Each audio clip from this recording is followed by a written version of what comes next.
Yeah, have a seat. Ladies and gentlemen, come have a seat, please. Come have a seat. Welcome, everyone.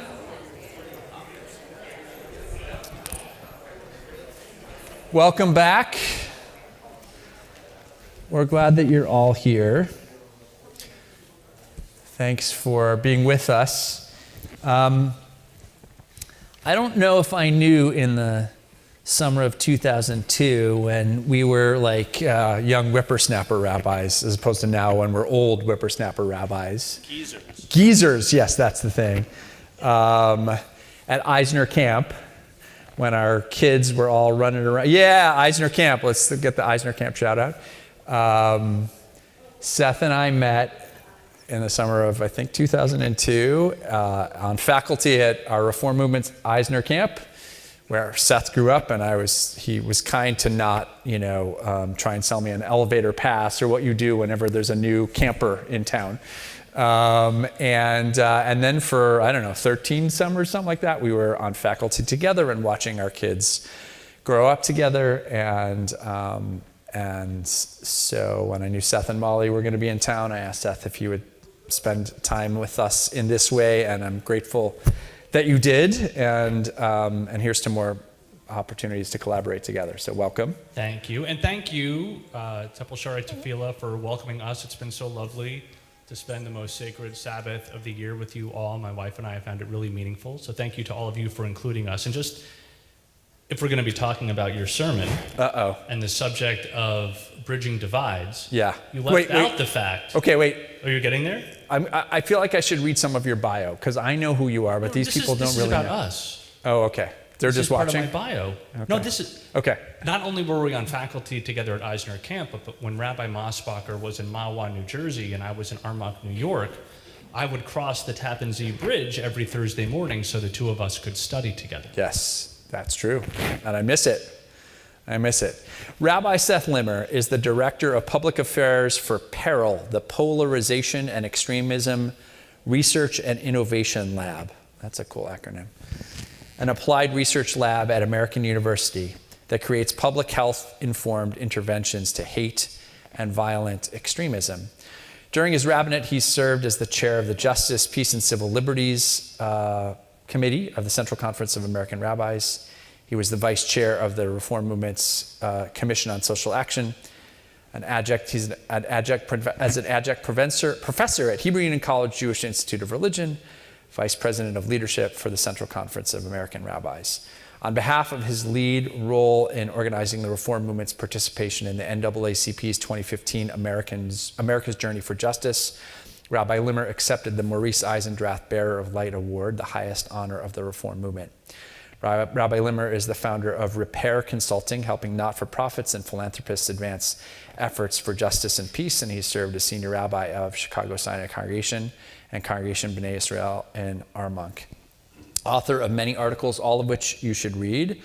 2016 saw the publication of his first full-length book, Medieval Midrash, The House for Inspired Innovation, co-authored with Rabbi Bernard Mellman. Rabbi Limmer also served as co-editor of Moral Resistance and Spiritual Authority, published by the Central Conference of American Rabbis in 2018. Since 2021, he co-authors a regular column in the Chicago Tribune on matters of social justice with Reverend Sierra Bates Chamberlain, Father Michael Pfleger, and Reverend Otis Moss III. In 2021, he was appointed to serve on the Illinois State Commission on Discrimination and Hate Crimes and was a founding member of the Faith Leaders Social Justice Advisory Committee to the Mayor of Chicago. He also serves as co-chair of the Faith Leaders Advisory Council of the Obama Center in Chicago. Please join me in welcoming him to Shaarei Tefillah, or back to Shaarei Tefillah. Thank you. Thanks for bringing your fan club here with you today. Can you tell us, as we start, I have some questions from Rabbi Limmer. He might have a question for me, I'm not sure. And then we'll open it up to questions from all of you. So can you tell us a little bit about the work of PERIL, what it strives to accomplish, and why their mission was so compelling that you wanted to join that organization? Sure. PERIL was founded by Dr. Cynthia Miller Idris, who did all of her doctoral research and then subsequent research on the resurgence of Nazism and neo-fascism in post-unification Germany. And around 2019, she had the light bulb going off when she was talking with Dr. Brian Hughes, who fights online hate at American University. Maybe we should do something about this here and not over in Europe. And it was at that time that we, on the Illinois State Commission on Discrimination and Hate Crimes, had invited Dr. Miller Idris to speak to us to let us know what we could do as a state commission to combat hate and to fight white supremacy. And she said, we just started this new research lab and we're trying to create new projects to do just that and to test them. So that's how I found PERIL. And what we do at PERIL is we are in the field, talking about acronyms, this one's not as much fun, PVE, Preventing Violent Extremism. It's a thing, I'm getting to know it very well. And but our space in the world of PVE is what we call primary prevention.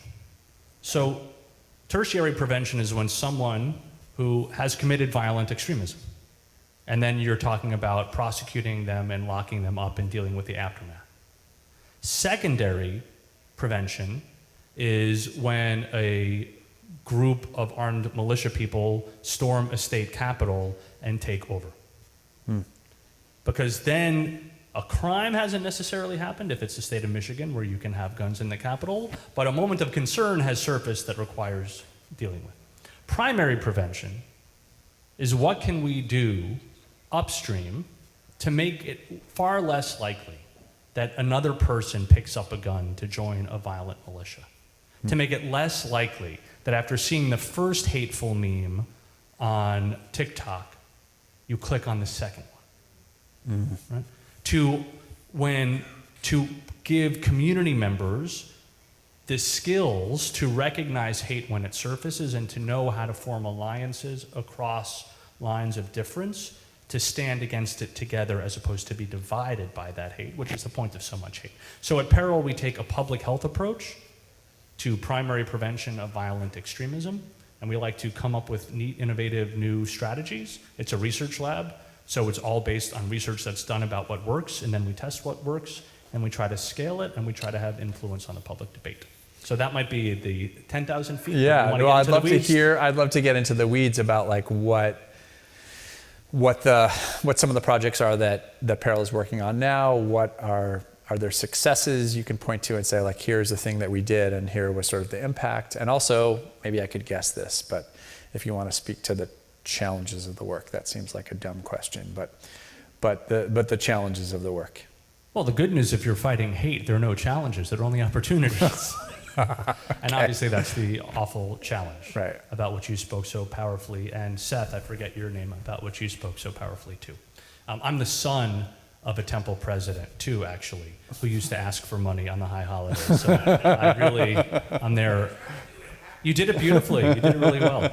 You named the security number. That was great. You haven't written your checks? Okay, so I didn't even pay him to say that. There are three. I'll highlight three areas of our work. Yeah.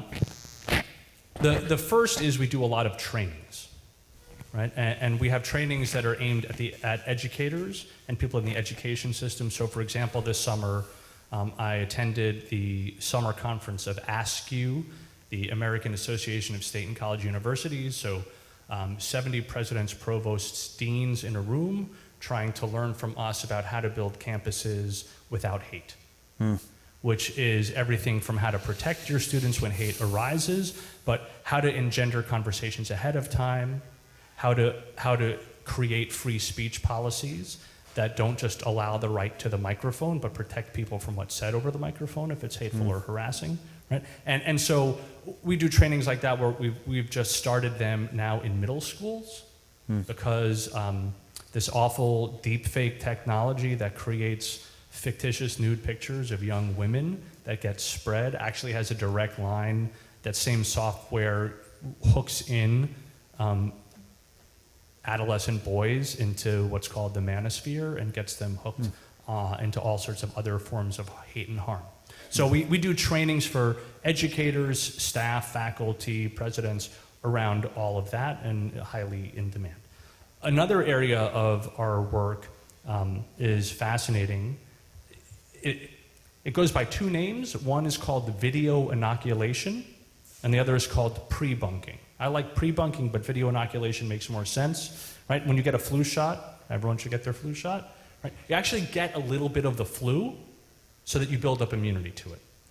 Video inoculation works in the same way. We started doing this work during the coronavirus epidemic, where if there was a video out there that was providing misinformation about vaccines, we would create a video that said, here's what is being presented to you, here's what's false about this information, here's what's true about it, and here's a technique that the author was using to try and convince you, using something that was true, of something that wasn't true. And the research behind this is twofold. One is when people find out that someone's probably manipulating them, their desire to want to believe them goes from like 100 to almost 0. And so pointing out manipulative tools online is a really healthy way to make people less gullible to mis and disinformation and malinformation. However, at the same time, we tested this, when people saw these pre-bunking videos, they were more likely to get the vaccine and less likely to believe the mis and disinformation. Far more salient for today, this year we focused our pre-bunking work on hateful anti-Semitic memes. And one is the Hamas as revolution with the machine gun, and trying to remind people that Hamas is a terror organization and that you might support revolution or liberation, but that Hamas is not a liberation, and to think twice about people who are trying to convince you that what Hamas is doing is about the people or about the way liberation should work. And a second is about the transfer of feelings about Israel to synagogues and to Jews in general, and taking anti-Israel sentiment and the falsity of being led to believe that what the state of Israel does can be applied to a synagogue building that you're therefore allowed to deface, or a Jewish person that you're allowed to dehumanize. So that's our pre-bunking work. Yeah, it's fun. And the most ambitious project that we have is our on-the-ground community work that's just started in 2 states, in Michigan and in Georgia. We call them care centers. They are on-the-ground community, like long-term responses and centers for violent extremism, hate, polarization. And well, there are 2 ways to think about this. The terrible one is if you have a tragedy or a difficulty in your family, anorexia, gambling addiction, alcoholism, sudden death of a loved one. There are communal resources that you can go to. As pulpit clergy, we had phone numbers to call for a variety of different things. You knew with whom to get somebody in touch for those resources. Right. If your son comes home and says, "Mom, I don't need to listen to you because you're a woman and a woman's place is to listen to a man," there are no resources for that mom. Right? Or if a teacher's in a classroom, and I'm not even going to put a hateful word in the sanctuary, someone comes in and spouts hate, teachers don't necessarily have the right things to do that will help that classroom and help that kid, knowing that if you are already inclined towards being radicalized or polarized, someone telling you that you are wrong and you can't say that only deepens your entrenchment. So like, there's a real technique about how to protect a classroom from hateful words and how not to take a young person and further polarize them or turn them into an extremist. Right? So creating centers that provide that kind of on-the-ground opportunities for people, that regularly bring community leaders and clergy together to talk about these issues so they can stay ahead of them, to learn what new forms of hate are, to learn what new forms of response are. That's our care center model. And we did not come up with it. Of all things, it's been happening in Germany for the last 20 years. There are 50, there's one German word, mobile, right? MAUs, I like to call them. The MAU model has been around for 20 years in Germany.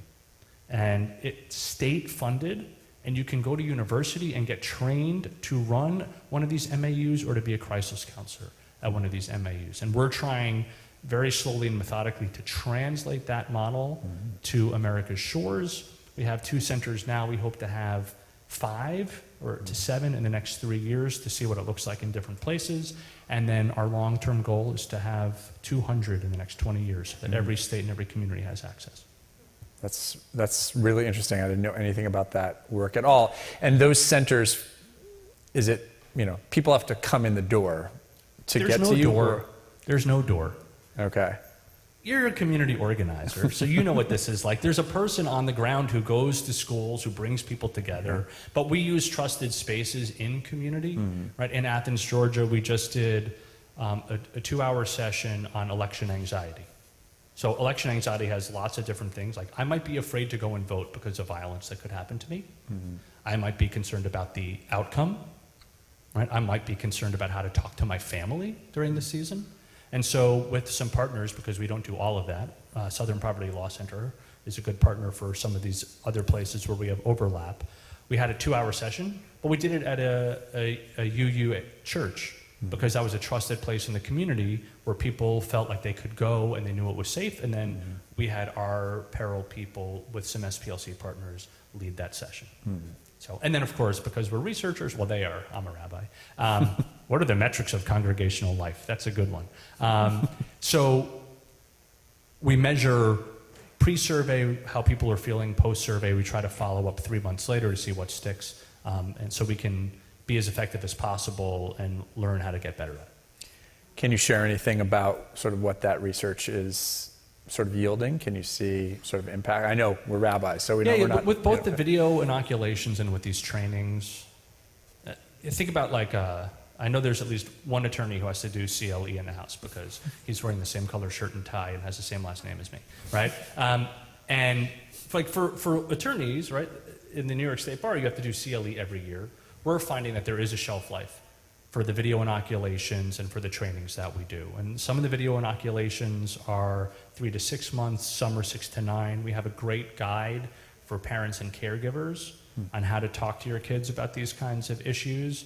And there are 2 great findings there. The first is after 6 months, most parents forget it. And the second is that highly educated parents forget after 4 months, but think they remember it for 10 months. That's very interesting. Let's drill down a little bit more specifically. You alluded to it before about the work around anti-Semitism. Obviously, this has been, there's been such an explosion of anti-Semitism. We heard some statistics this morning from Seth. And can you say more about sort of how that rise in anti-Semitism has affected the work of Peril, or refocused the work of Peril? And what else, if you can say more about what the organization is doing around this issue that's obviously so critical to us as Jews? Sure. I feel very lucky. There are 30 employees at Peril. I am not only the only rabbi, I am the only Jew who works there. And in November, we were called to the White House for a briefing. And one of the first questions that the director of this particular Department of Homeland Security that's in charge of this kind of work asked us is, this is November of last year, what do you got on anti-Semitism? So A, good to know that that's the question already last November from the White House. But B, Brian Hughes, and if you think that sounds like an Irish name, you're correct because he's Irish, gave this incredible soliloquy about how fundamental fighting anti-Semitism was to the work of Peril, because there's no form of political violent extremism that isn't intermixed and based on anti-Semitism. And that if you took anti-Semitism out of the picture, there would be no violent extremism in the United States. Right? So I'm working with people. And Eric Ward teaches this too. You should look up. Eric spoke on Yom Kippur afternoon a few years ago, actually. Yeah, he told me to say that. Okay. So this is what Eric Ward has been teaching, and so I feel very lucky to be working with people who are genuinely motivated to fight anti-Semitism with their entirety of their professional lives, and they're not Jewish. And by the way, they don't know not to email me on Rosh Hashanah or text me on the office chat on Yom Kippur morning, right? Like, that's okay. It's new for me. But my synagogue never texted me on Yom Kippur morning.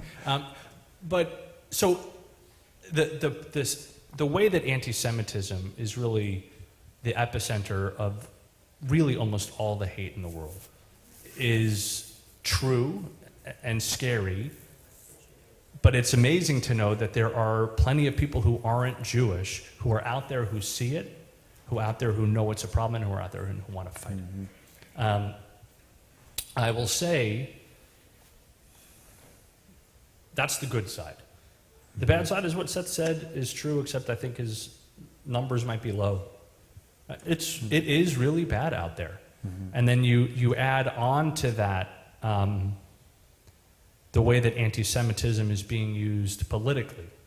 That becomes incredibly unhelpful when you have disinterested non-Jews running congressional hearings on anti-Semitism and not inviting any Jewish groups to help plan this session on anti-Semitism, it probably tells you something, that their motivation isn't to make sure that they're doing right by the Jewish community, and they're really not.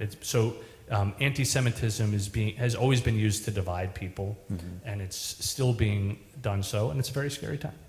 There's no other way around it. It's real. There are things we can do, and there are ways we need to protect ourselves. So we'll get there in a minute in terms of what we might be able to do. From your perspective as a rabbi and as a leader of this amazing organization, are there Jewish texts that animate the work that you bring to the other 29 employees that aren't Jewish, or that kind of help you ground yourself in the work that you're doing? Yeah, I don't give sermons in the office. I haven't been asked yet to do so. I have two different thoughts about that. I mean, one, there's a beautiful passage in the Machzor. I think it's like the Bratslaver's Kavanah, his lines of focus for the tefillah, the Amidah section of the prayer service. Just saying like Havdalah re'acha kamocha, love your neighbor as yourself. You've known me most of my rabbinate. I'm fundamentally motivated by that and by trying to allow for the dignity of every human being.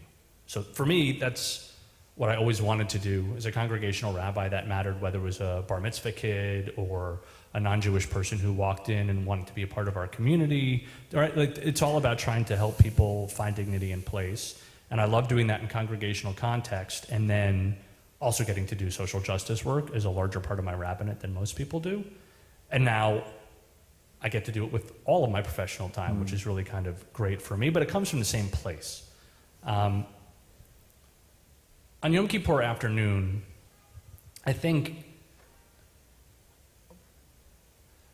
what informs, like the Jewish stuff that informs my work now is this. Some of you in this congregation might have ever heard me give a sermon. And it was more of a teaching sermon when I was here a few years ago, but I can get self-righteous with the best of them. I'm really good at it, and I really enjoy it.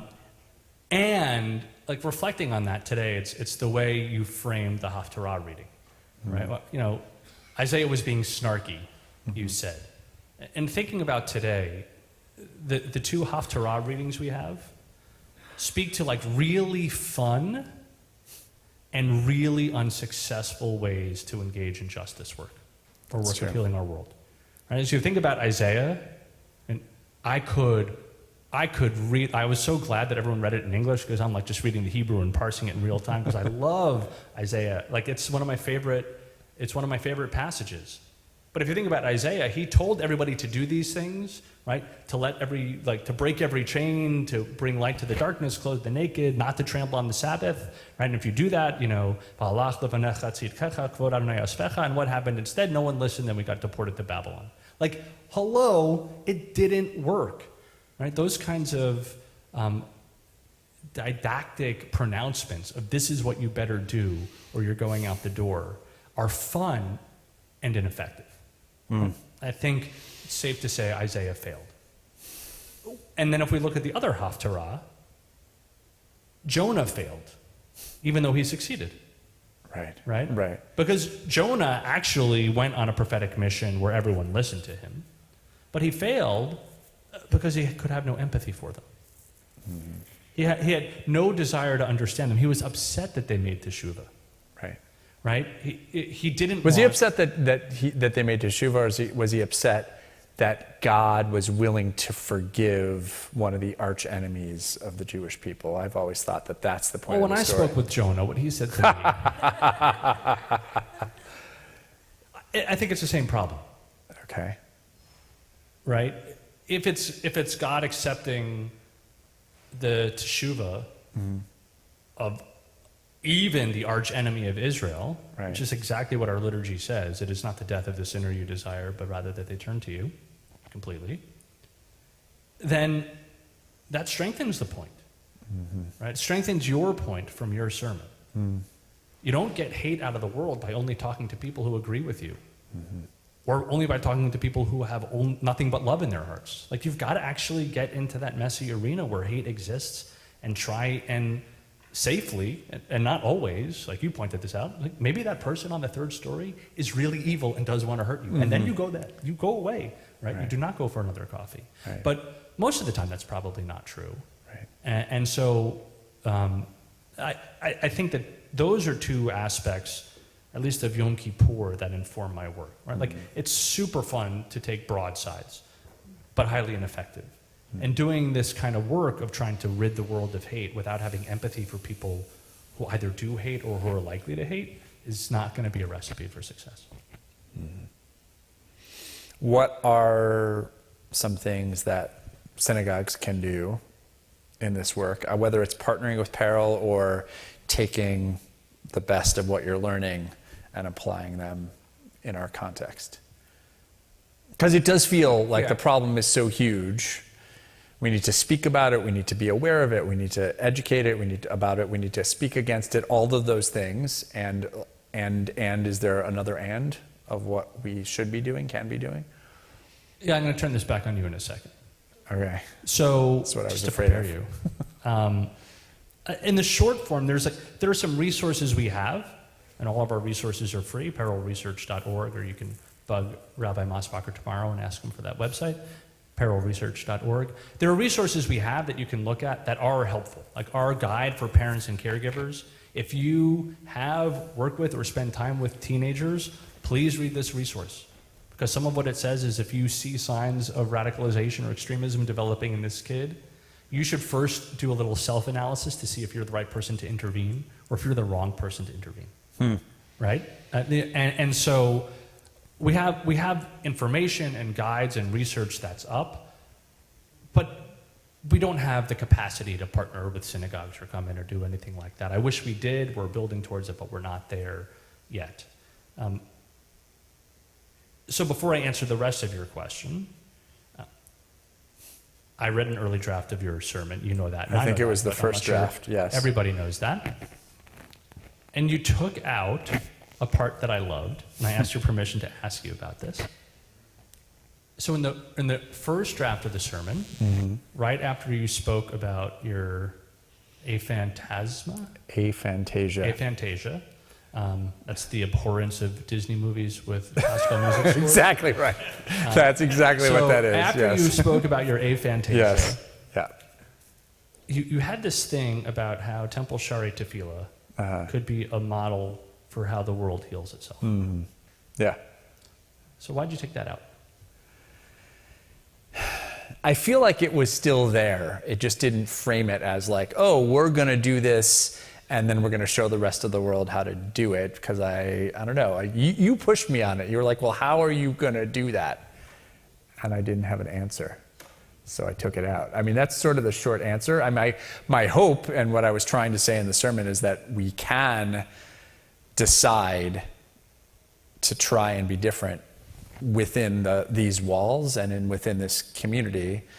How we then, first of all, let's do that. Let's see if we can even do that. If we can, then maybe we should figure out if there's some way that we can teach other people. But I don't know. First comes the doing, and then comes the teaching. I don't know. I guess that's sort of. No, that's totally fair. I was curious. Yeah, I don't think this is right or wrong, but right. I love that challenge. You know, there was like this very like teenage, like Shel Silverstein, Giving Tree, Winnie the Pooh kind of thing, and services. There's this old story about how like a boy wanted to ask his parents how to fix the world, and like so he put together a puzzle, and the parents like, that doesn't fix the world. It's just a picture of our family all giving each other a hug. And he's like, well, if our family can come together, then so can the world, right? Like perfect for a 17-year-old.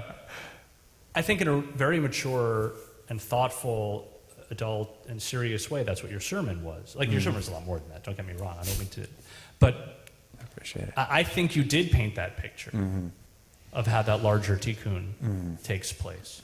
And I'm happy to have the chance to name that here. Thank that like you. Temple Shari Tefillah could be a model for exactly the kind of healing that Peril would recommend, which is one of the more interesting and difficult sessions I attended this year was in late October No, it was in December. It was in December. Okay.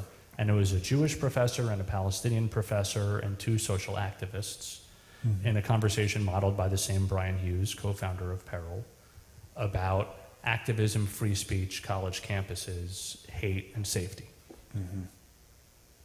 And it was an incredible and powerful time, and it hurt me to hear what some of those speakers said. Like what? I remember the pain more than I remember the quote, so I don't want to get it wrong or misattribute it. But it wasn't hateful. It wasn't like this awful stuff that we're hearing at protests on October 7th, like that's a date of protest. It was sort of like, the most, the government, the elected government that has the greatest number of civilian casualties in the last 10 years is Israel by, 400%. Right? Like that kind of stuff. And then there was also stuff like there's, Israel, there was probably a line about settler colonialism, which is I think a fictitious concept, but especially interesting for Americans to talk about. But like, there was stuff that just I didn't agree with, and part of me wanted to say, like, how dare you? But that wasn't the job. The job was to listen. And the job was actually to sit with some uncomfortable things and realize that if we're going to have a peaceful society, and if I want to engage somebody who thinks things about Israel as a settler or colonialist place and wants to, or doesn't even know about 2,000 or 4,000 years of continuous Jewish existence there, my walking out or shouting at them is not going to help them learn that. It's going to hurt them from learning that. That's why I think the model that you shared is so important. I'll share one other thing. I'll come back to this one. I guess there are 2 other lessons that I learned, right? Okay. Molly, my wife, and I went to go see Billy Bragg last week. And I love, Billy Bragg is a protest singer from England, very high social conscience, and he's written a protest song about Rachel Corrie, who got run over and bulldozed by Israeli tanks in the settlements. So it being October 7th, the night of the concert, I did trigger warning Molly to be like, hey, who knows what's going to happen? And he did write a new song about Israel and Gaza, but it started with condemning suicide bombers and terrorism, and then condemned bombing civilians. I actually agree with both of those things. Later on, he gave a 3-minute speech about Israel and Gaza, very even-handed, about the need for a 2-state solution and peace and to work through things, and the need for ceasefire and return of hostages. It's actually return of hostages and ceasefire. He got it. He did it in that order. And this is from a Brit. Traditionally, people from the British Islands are not necessarily the greatest fans of our people. And when he finished, someone from the crowd shouted out, "Free Palestine." And he just turned to that person and said, 2-state solution. I was like, whoa. Right? It was a teaching moment for him, and he taught the lesson. There's no one free without the other. And for me, that's actually been something that I've been trying to have an uncomfortable conversation with myself, and I have not succeeded. But it started last year when we visited our older one at college, and we're staying in an Airbnb, and the house across the street had a massive Palestinian flag outside. And it bothered me. And I've been advocating for a 2-state solution since before I was a rabbi. And I have to work every day at seeing a Palestinian flag and assuming that it wants the same thing that I want as a starting point, as opposed to seeing it as a threat. I'm not always successful, and I don't know that I'm ever going to be fully successful, but I think that's the kind of work that you spelled out in your sermon, and really from the expertise that we have at Peril, that's the kind of work that everybody needs to do, because if you're not in conversation and paying attention, then it's very hard to make those changes. And it's very easy for people who are on a slope that gets very slippery the further down it that you go, to fall right down that slope if no one's there to say, hey, come back up to the top for a second and let's talk. Yeah. Well, we've talked about this a lot over the years, that sometimes we give the sermons that we need to hear. So that was a sermon I not trying to be like Isaiah, saying you should do this. I'm saying like you should really like do maybe this. meet some people over coffee. You should try it sometimes. Right, for sure. Questions, my friends? Yes. I'm going to borrow this for a minute just so that if there's people watching online, they can hear. Hi, thank you. I actually have a comment and a question. 3 weeks ago, Sherry Tefila hosted Resetting the Table training, Yes, we did. and we had trouble attracting people to participate. Yes, we in did. it. So that's my comment. But my question is, I sometimes feel like we're house divided.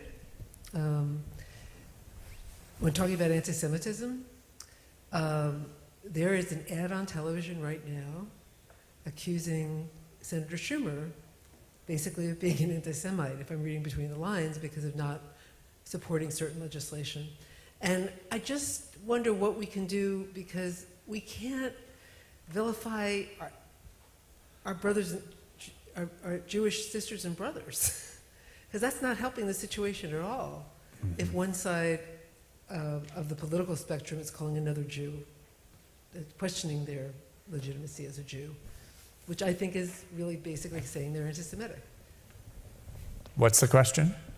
Well, You got it? Well, is Peril doing anything about the, or not necessarily Peril, but can we do anything about the listening to one another and not vilifying the other? Because I think that does add to anti-Semitism. Thanks, Julie. I'm going to do a disclaimer, and then I'm going to answer, or speak to at least the question you asked. Hopefully answer. The first is, in the fall, when we went up to Capitol Hill to meet with congressional offices, and in the White House too, they were like, what do you have for this election? What do you got to keep this election safe? And we would say, we got nothing for this election. Our work is for 2032. And if it's successful, maybe a little bit in 2028. Right, so this hate did not come from anywhere. Right? Go back to Seth. In the last 10 years, did it go from 800 plus anti-Semitic attacks to over 5,000? Yes. Was it at 800 10 years ago? Yes. Is anti-Semitism the oldest form of hate in the world? Experts seem to think so. I'm not going to argue that. That's been my historical experience too. So these trends don't turn around quickly. I think the Jewish community really excels at dividing itself. And maybe it's our Talmudic affection for peel pool, for like slicing grains of salt in 10 different ways and disagreeing. But take many major issues, there's a Jewish organization and its enemy Jewish organization that are fighting for exactly the opposite thing, that hate each other. It's the same recipe for the rest of the world. Right? Are we going to try and figure out how to stay together across lines of difference within our Jewish community and not let other people turn us on each other? Or are we in the hopes that it'll be better because we'll win the silly fight we're fighting, actually, the very serious fight we're fighting now, but lose the bigger fight by getting divided as a Jewish community or becoming a political football as a Jewish community, right? And I think we have to make that decision. So we have to make those ads non-consequential or hurtful, right? We have to make it so that people who run those ads aren't successful, so they won't want to run them anymore.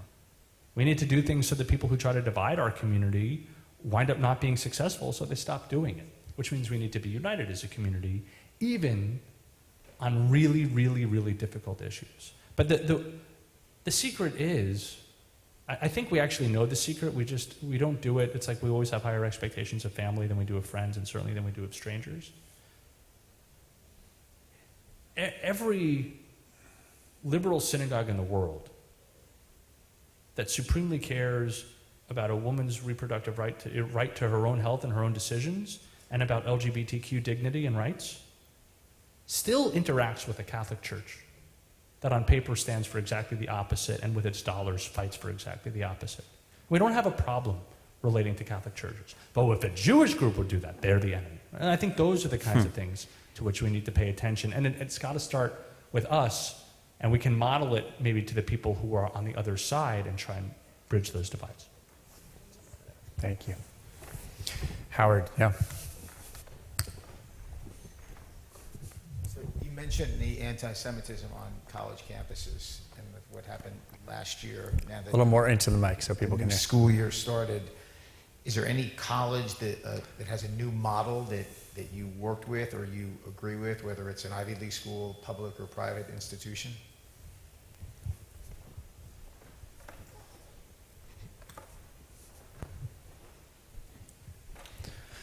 Some are getting it better than others. I don't spend every time we actually part of our brick toolkit, parallelresearch.com.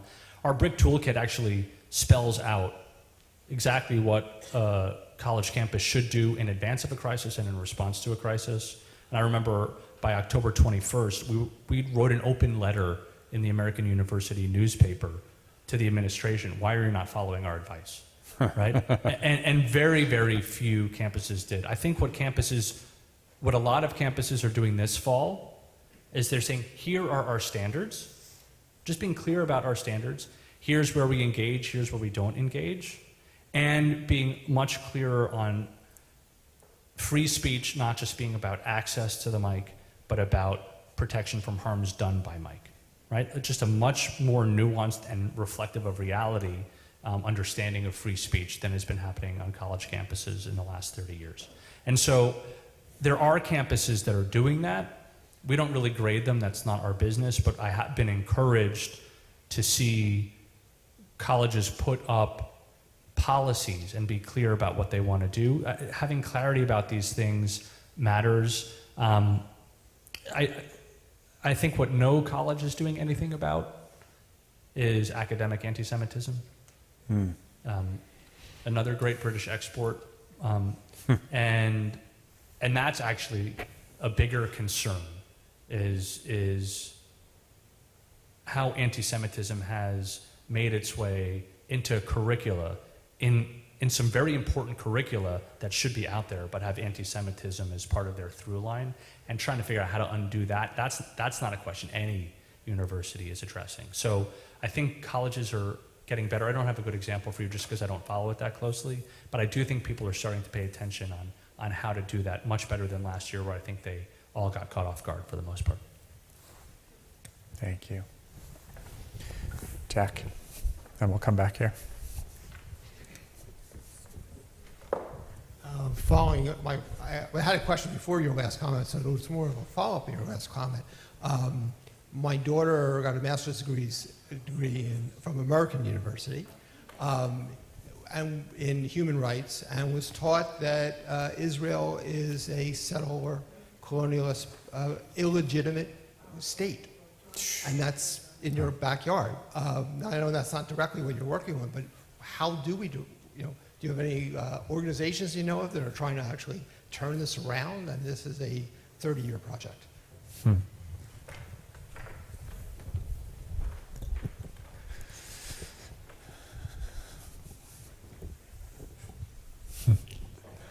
No. Yeah. You want to start? We can go to somebody for some seed funding. I mean, no, I don't. That's something that deeply troubles me, is what the seeds are that germinate hate and how they get authenticated and spread. And this one has spread. And I think we got caught sleeping. I can tell you, though, that we were brought in a variety of different ways to do staff and faculty training. And there is I think I'm allowed to say this. This is being broadcast? Well, whatever. We were training faculty who teach freshmen, their freshman courses at American, where they go through a series of discourses and learn about what I think are important things. Some of them are DEI informed, which I'm going to say for the record, I very much believe in DEI. I think it's missing, sometimes missing, including Judaism as a kind of diversity that also needs to be on an equal footing, but I believe in the project. And one of the units of this class through which every American university student goes is a class on colonialism. So having conversations with those faculty members about anti-Semitism in colonialist narratives was very difficult. And we might have changed some minds, but there were some minds we didn't change too. I mean, it's a very, very long project, and I think we got caught. I think we slept. Yeah. When you say we, you mean your organization? I mean the Jewish people. The Jewish people got caught off guard. All right. Yes, please. Welcome back, Yehud. Thank you. I was wondering if we could hear your thoughts about the working definition of anti-Semitism of the International Holocaust Remembrance Alliance and all of the discourse around that. Right now, the Special Rapporteur on Freedom of Expression of the United Nations is dedicated their entire last report on freedom of expression on the global threat to freedom of expression arising from the war in Gaza, and has recommended to all member states and academic institutions that have adopted the working definition of the IHRA to rescind their adoption. And I think that this kind of, the definition is kind of foundational to a lot of these discussions about the relations between anti-Semitism and the denial of Zionism or self-determination for Jews and so on. So I'm curious what your organization's position is on that, and yours, and your thoughts. Thank you. Might need a little background on that.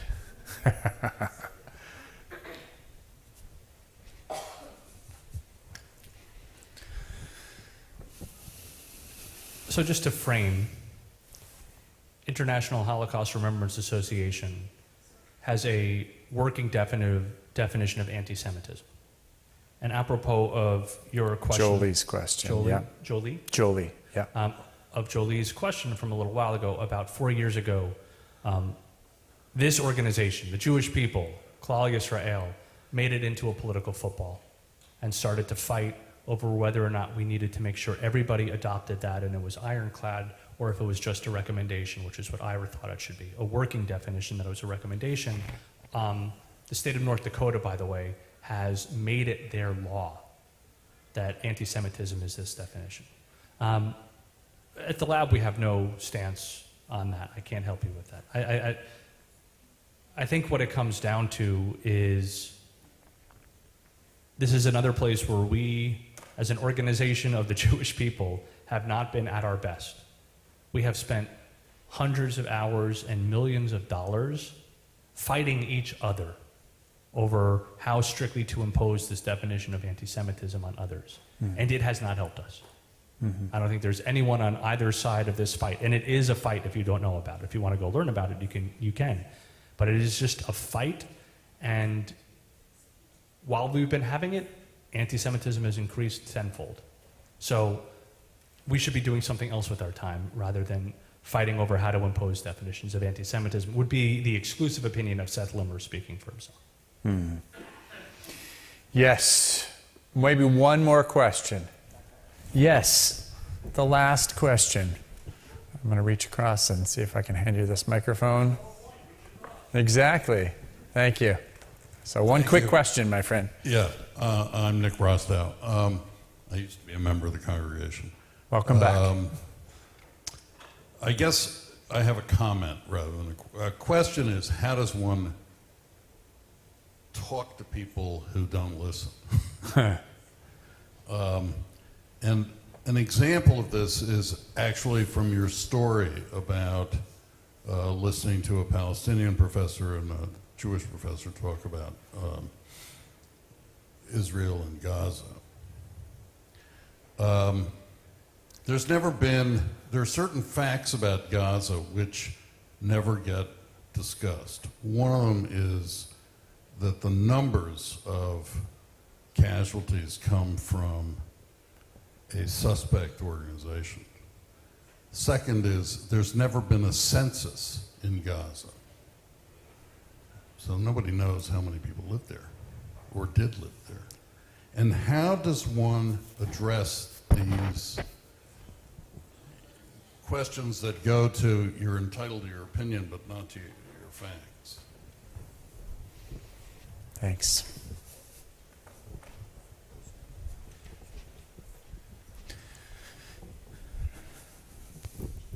Thanks for the question, and here's where I'm going to be a bit of a homer, even as I answer authentically. I'm going to go back to Rabbi Mosbacher's inspiring and important sermon from this morning.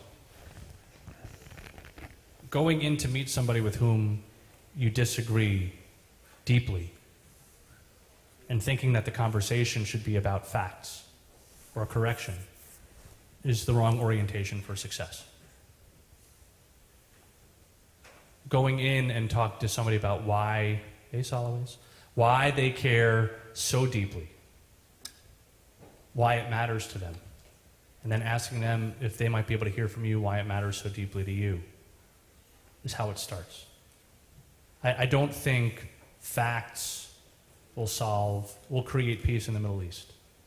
I think genuine concern and empathy for every human being who lives there and all the people who care about it is going to be a prerequisite. And so I think what we need to do is model that curiosity, have the willingness to put down the armor of our facts and our rectitude, even though they're super fun. Like, I got to admit it. Like, I'm telling you, Isaiah is my favorite passage. I kind of want to be him, except I want to be successful. And so putting that stuff down, it's literally armor.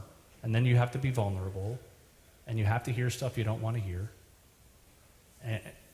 And the third story. And by the third story, you'll know if you're talking to a human being, like literally a mensch. And if you are, then the disagreement doesn't matter so much as where you find the agreement. By way of closing, I finally figured out the answer to your question. You asked me why I took out the part that said, we could teach it to the world. And I think we could, but I think my biggest concern in giving the sermon was that people would say, oh yeah, my friend definitely needs to listen. Those people over there definitely need to listen. And I'm like, okay, well, let's start here. Because I think we all have a lot of work to do in listening and sitting in uncomfortable conversations and hearing things that make our blood boil. And I'm grateful to you for your friendship and your colleagueship and for all the work that you are doing to try and teach that to people that desperately need to learn it. And our world is better because you are doing that work, and it will continue to be better. So can we thank Rabbi Seth Limmer for his time and for his work?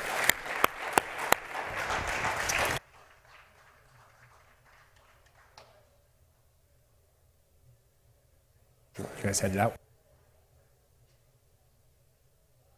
Our afternoon service will start in just a few minutes.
Great.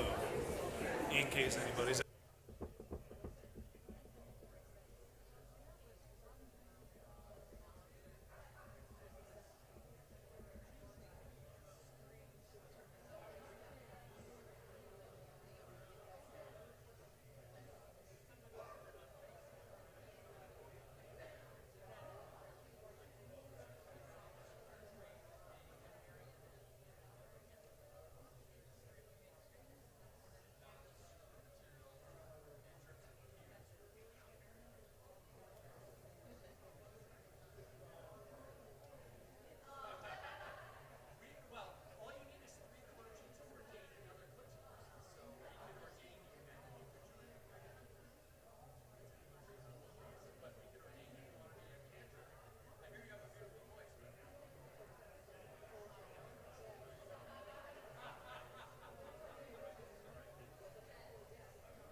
Did you?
All right, so this is all, you don't need any of this, right?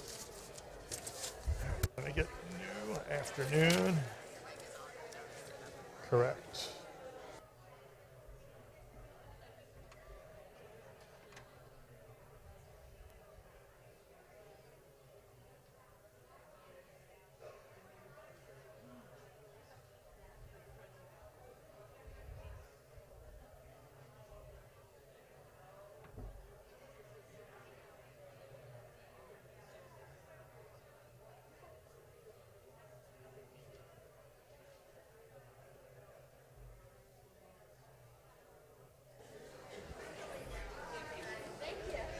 Ready? Yes. Good afternoon, Shabbat Shalom, and Gemar Chatima Tova. We're going to continue on page 325 with Ozi v'Zimrat Yah.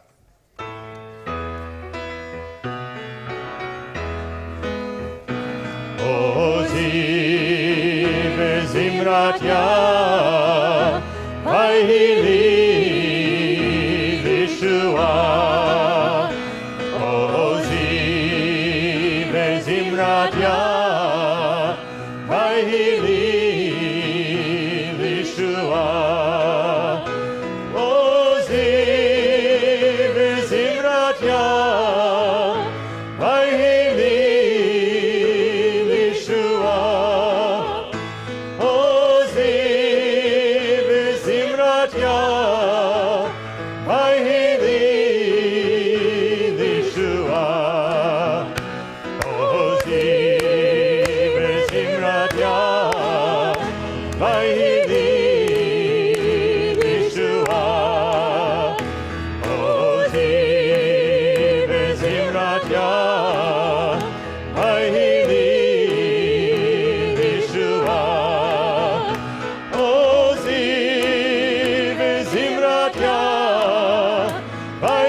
Page 326.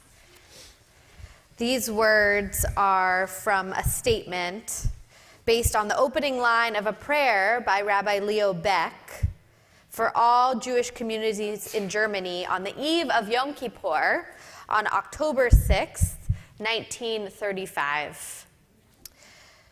The last two paragraphs. At this hour, Israel stands as one in prayer. All Jews on earth unite through memory and hope. We look at one another and we know who we are. We look to our Creator and we know our strength. In pursuit of truth, this people lives, to serve the Most High for the sake of life. Behind us, pain and glory. Before us, holy work. Timeless words command us. Toward eternity we gaze. We welcome you to our afternoon Yom Kippur service. We don't waste any time in the afternoon service. We get right to the Torah. On Yom Kippur afternoon, we read from Parshat Kedoshim in the book of Leviticus, which is often called the Holiness Code. This portion famously begins with God telling Moses, "Speak to the whole Israelite community and say to them, 'You shall be holy, for I, the eternal your God, am holy.'" According to philosopher Martin Buber and the Hasidic rabbi Sfat Emet, the Holiness Code points to our communal responsibility as a Jewish people. Buber argues that we should radiate a positive influence on the nations of the world through every aspect of Jewish living.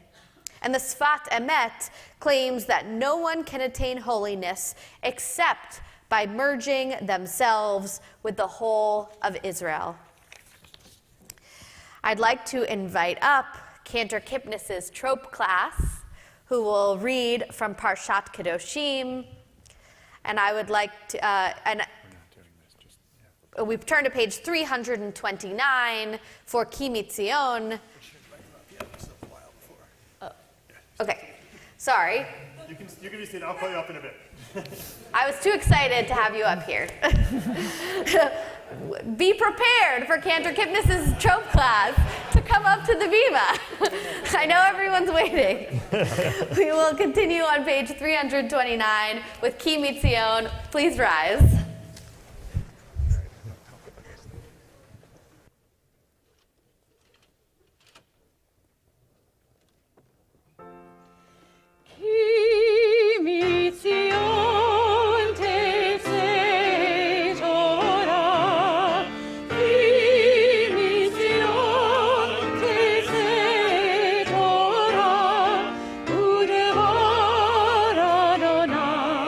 Yerushalayim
Please be seated.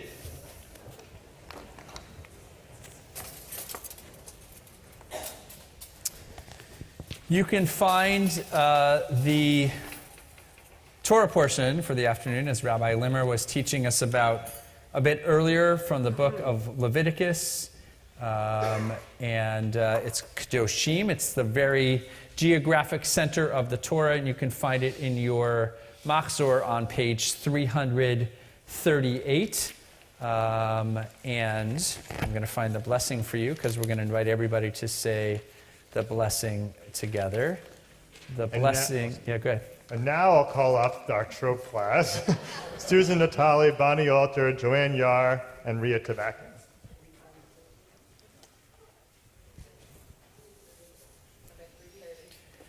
$3:30, thank you, is the blessing, is the aliyah. So if you would like to join me in the Torah blessing, we would invite you to rise where you are to join me in the blessing. Feel free to join us.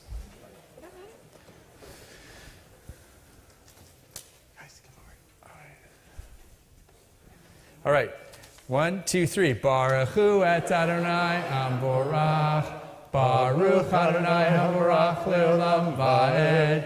Baruch atah Adonai Eloheinu melech haolam. Asher bachar banu mikol hamim. V'na'atan lanu et Torato. Baruch atah Adonai noten haTorah. You may be seated if you wish. Page 338. Vayedaber Adonai el Moshe lemor, daber el kol adat v'nei Yisrael, v'amarta aleichem kedoshim tihu ki Kedosh ani Adonai Elohechem.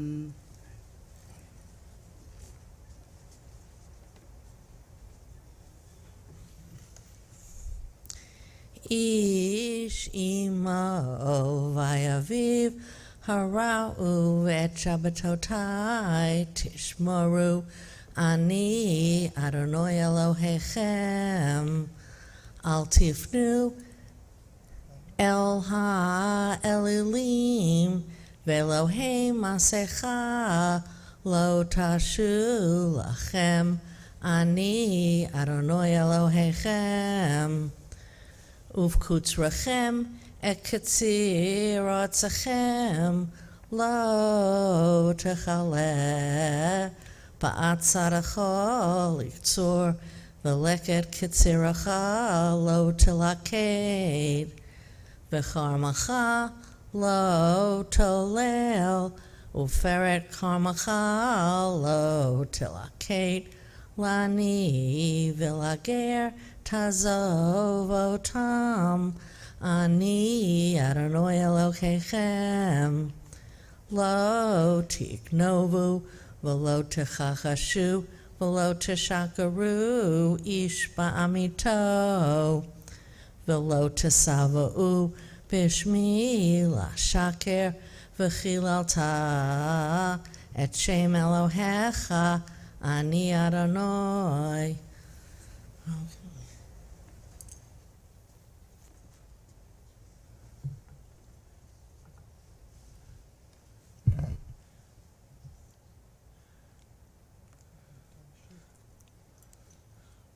Lo tasok et harecha velo tikso lo talim piulat sakir itecha ad boker lo tichalel cheresh velifnei iver lo titen mikshol V'yaraita me'elohecha ani Adonai lo tasu avel b'mishpachat lo tisara b'nedal v'lo tera Pnei gadol,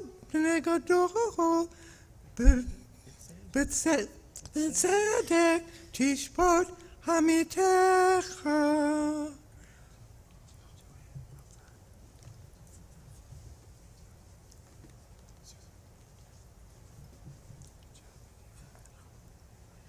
לא תלך רכיל בימיך, לא תעמוד על דם רעך, אני אדוני. לא תשנא את אחיך בלבבך, תוקיח את עמיתך, ולא תישא עליו חטא. לא תלך, לא תקום ולא תיטור את בני עמך, ואחווה לרעך כמוך, אני אדוני.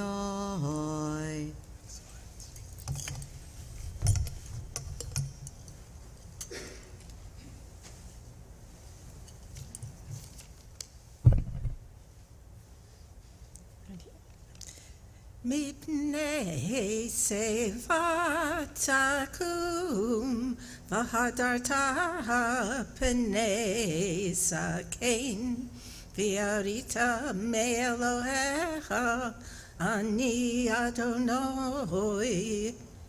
וכי יגור איתך גר בארצכם, לא תונו אותו, כי אזרח מכם יהיה לכם הגר הגר איתכם, ואהבת לו כמוך, כי גרים הייתם בארץ מצרים. אני אדוני אלוהיכם. לא תעשו עוול במשפט, במידה, במשקל ובמסורב, מאזני צדק, אבני צדק, פת צדק, והיא צדק יהיה לכם. אני אדוני אלוהיכם, אשר הוצאתי אתכם מארץ מצרים.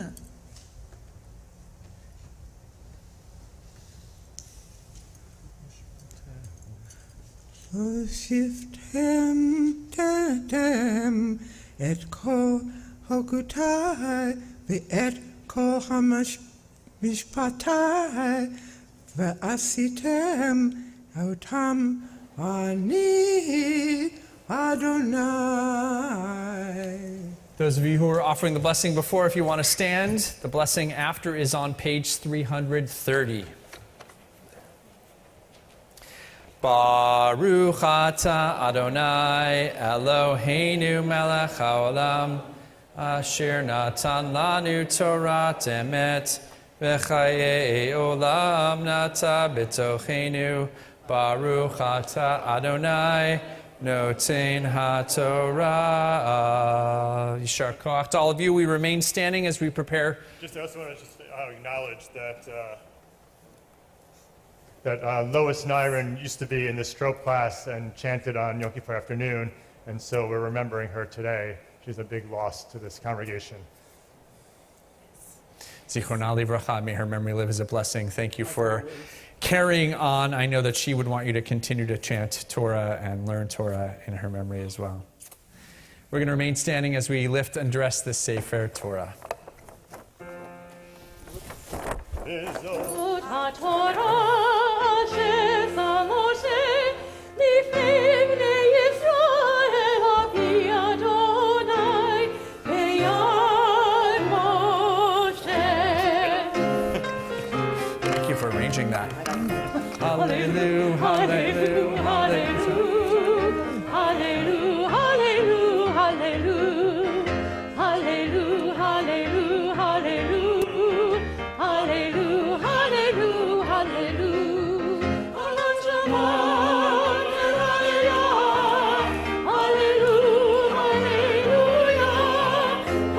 be seated.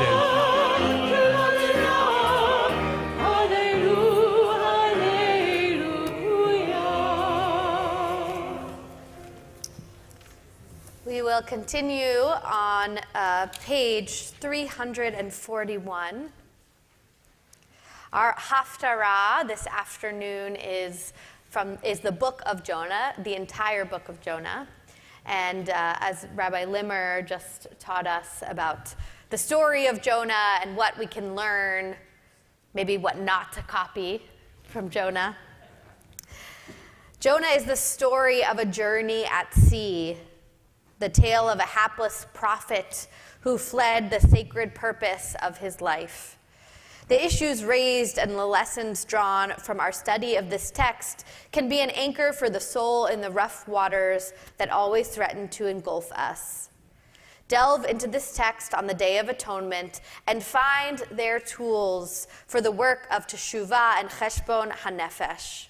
With its multiple meanings and its questions about faith and repentance, the book of Jonah offers a narrative both thought-provoking and spiritually challenging for the inner journey of Yom Kippur. For the honor of reading the book of Jonah for us this afternoon, I would like to invite up Ruth Fuchs-Hallett, Bonnie Mossbacher, Lois Kipnis, and John Kraus. The blessing before the Haftarah is on page 342. Baruch atah Adonai Eloheinu melech haolam asher bachar b'nviim tovim v'ratza v'divreihem hanemarim bemet Baruch atah Adonai Habocher baTorah uv'Moshe avdo uv'Yisrael amo uv'nviei ha'emet b'tzedek.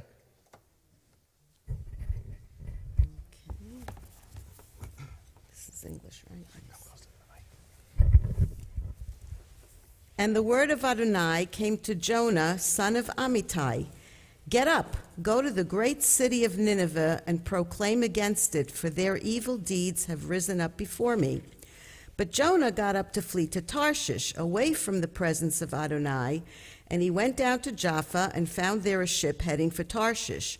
And he paid its fare and went down into it to head with them to Tarshish, away from the presence of Adonai. But Adonai hurled a great wind upon the sea, a storm at sea so great that the ship was in danger of being shattered to pieces. And the sailors were frightened, cried out, each to his own god, and flung the ship's cargo into the sea to lighten their load. But Jonah had gone down into the hold, the lower deck of the vessel, and he lay down and fell into a deep sleep. And the captain approached him and said to him, "What are you doing sound asleep? Get up, call to your God. Perhaps your God, the God will be kind to us, and we will not perish." And they said each man to his companion, "Let us cast lots that we might know on whose account this evil event has come to us." So they cast lots, and the lot fell on Jonah. And they said to him, "Tell us, you who have brought this evil upon us, what is your trade, and where have you come from? What is your country, and who are your people?" And he said to them, "I am a Hebrew. I revere Adonai, God of heaven, who made sea and dry land." The men felt great fear, and they asked him, "What have you done?" Because the men knew he was fleeing from Adonai, and he had told them. And they asked him, "What should we do to you to bring calm to the sea around us?" For the sea was growing more and more stormy. So he said to them, "Lift me up and hurl me into the sea, and the sea will calm down for you. For I know that this great storm came upon you because of me." And the crew rowed hard to return to dry land, but they could not do it, for the sea was raging more and more fiercely around them. And they called out to Adonai, saying, "Please, Adonai, please do not let us perish because of the life of this man, and do not hold us guilty for shedding innocent blood. For you, Adonai, that which you desired you have brought about. And they lifted Jonah and hurled him into the sea. Then the sea stopped raging. The men revered Adonai, great was their reverence, so they offered to Adonai a sacrifice and made vows.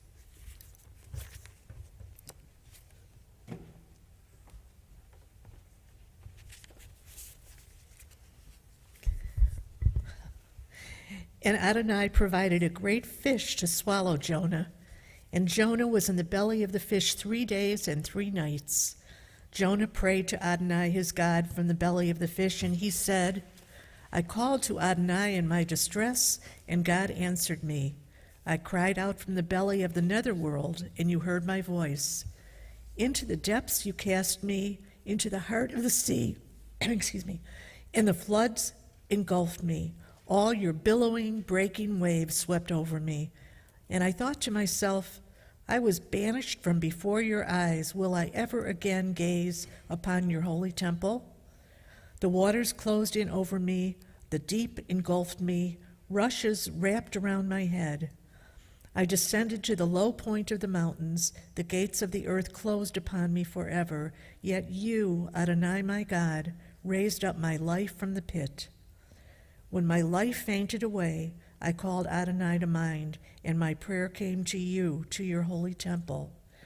They who cling to empty folly, forsake their own welfare. But I, with a shout of thanksgiving, I will sacrifice to you. What I have vowed, I will fulfill. Rescue comes from Adonai. Adonai commanded the fish, and it spewed Jonah out upon dry land.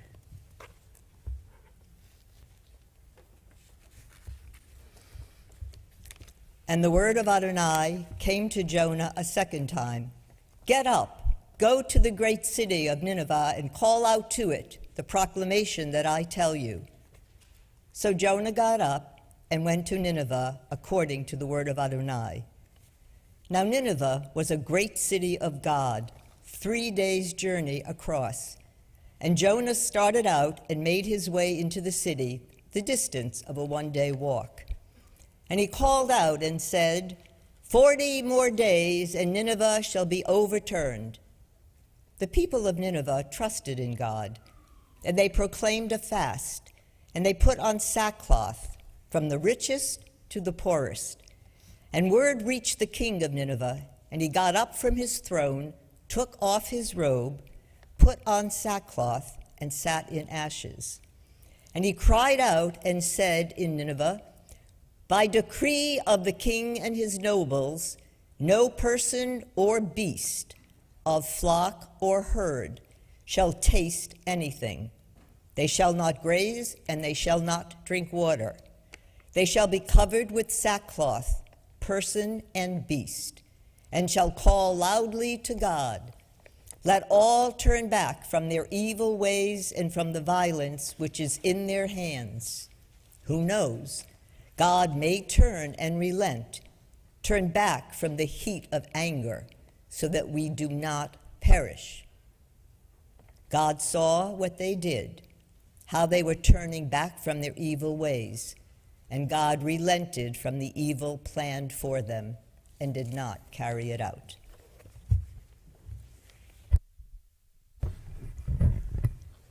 But to Jonah this was a great evil, and it made him angry. So he prayed to Adonai, saying, please, Adonai, is this not what I said when I was still in my own country? This is why I fled to Tarshish to begin with. For I knew that you are gracious and compassionate, God, endless, patient, and abounding in steadfast love, ready to repent of evil. And now, Adonai, please take my life from me, for it is better for me to die than to live. And Adonai said, is it good for you to be angry? Then Jonah left the city, found a place east of the city, made himself a shelter there, and sat under it in the shade until he might see what would become of the city. And Adonai Elohim provided a gourd and made it rise up over Jonah to give shade for his head and rescue from his evil situation. And Jonah rejoiced with great joy because of the gourd. But at dawn the next day, God provided a worm that attacked the gourd, and it withered. And as the sun rose, God provided an oppressive wind from the east. And the sun beat down on Jonah's head, making him faint. He begged for death, saying, "It is better for me to die than to live." Then God said to Jonah, "Are you good and angry about the gourd?" And he said, "I am good and angry to the point of death." Then Adonai said, "You pitied the gourd, which you neither worked for nor grew, which appeared overnight and perished overnight.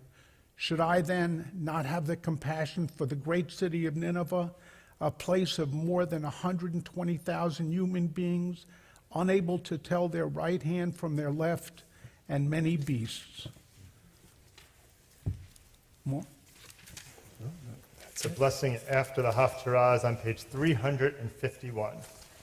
Baruch atah Adonai Eloheinu melech haolam, tzor kol haolamim, tzadik bechol hadorot, ha'el haneman, ha'omer ve'oseh, ha'medaber u'mkayim, shekol devarav emet v'tzedek, al haTorah ve'al ha'avodah ve'al ha'nevim, ve'al yom ha'shabbat hazeh, ve'al yom ha'kippurim hazeh, shenatata lanu Adonai Eloheinu, likdusha v'limnucha, limchila v'ulislicha u'chapara, v'chavod u'tifaret, al hakol Adonai Eloheinu, אנחנו מודים לך ומברכים אותך, יתברך שמך בפי כל חי, תמיד לעולם ועד, ודברך אמת וקיים לעד.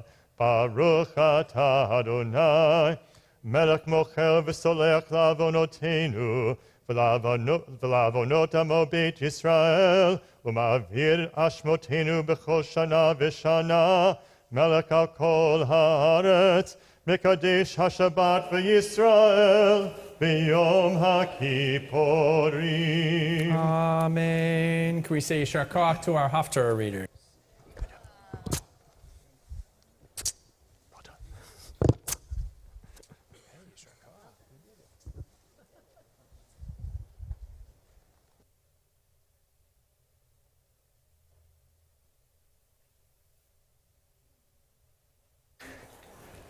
We are returning now the Torah to the Ark.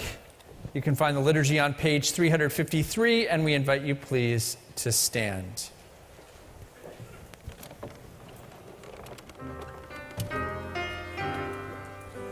It's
Yes. Remain standing. We're going to continue on page 356. We're getting a little punchy up here. Please page rise. 356 for the Amidah.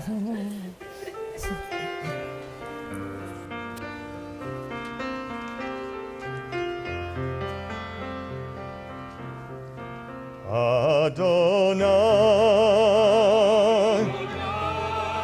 Sefatai Tiftach, Ufiagi,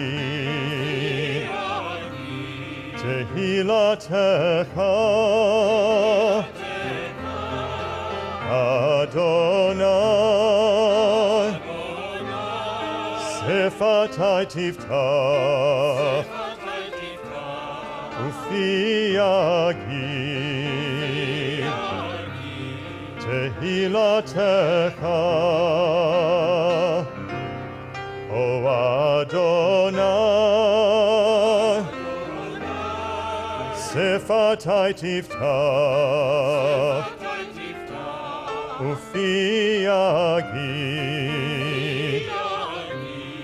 Tehilatecha, Adonai, Sefatai Tiftach, Ufiagi, Tehilatecha. Baruch atah Adonai, Eloheinu, Elohei Avotenu, V'imotenu, Elohei Abraham, Elohei Yitzchak, Ve'Elohei Yaakov, Elohei Sarah, Elohei Rivka, Elohei Rachel, Elohei Leah, Ha'el Hagadol, Hagibor v'Hanora, El Elyon, Gomel Chasadim Tovim, Mekonei HaKol, V'zocher Chasdei Avot v'Imahot, U'mevi Geula Livnei B'neihem, Leman Shemo Be'ahava.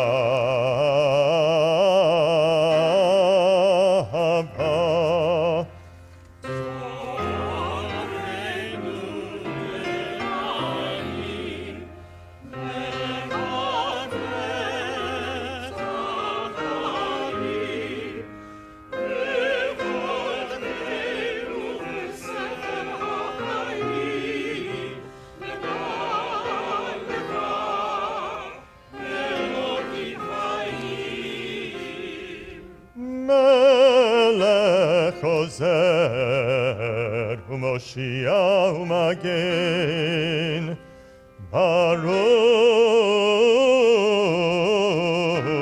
atah Adonai, Magen Avraham v'Ezrat Sarah,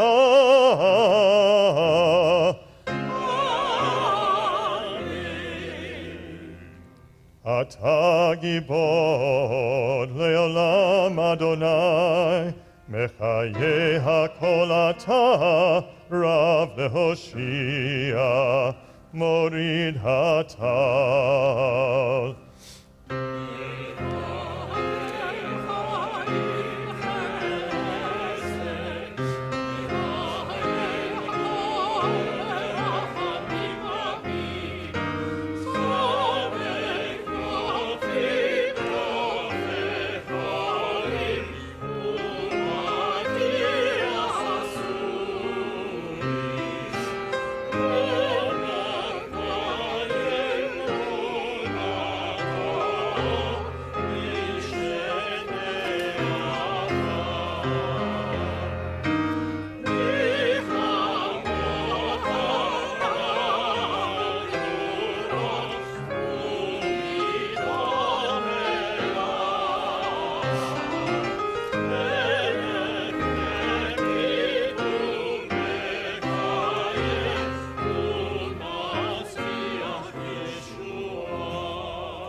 Elohim berachamim v'nemanata l'hachayot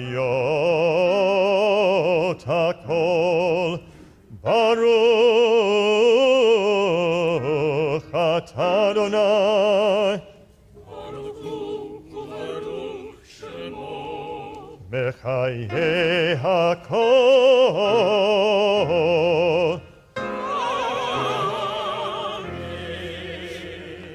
We continue on page 368 with the Kedusha.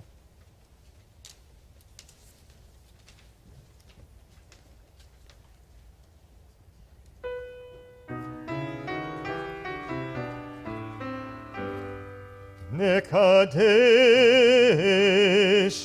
Nekadesh, Nekadesh et Shimcha ba'olam, Nekadesh et Shimcha ba'olam, Kishem shemakdishim oto bishmei maharom. Hakatuv היה נביאך בקרא זה אל זה ואמר קדוש, קדוש, קדוש, אדוני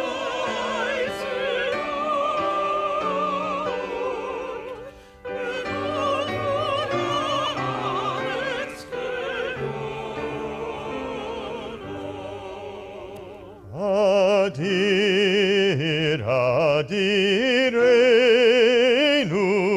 adir, adirenu,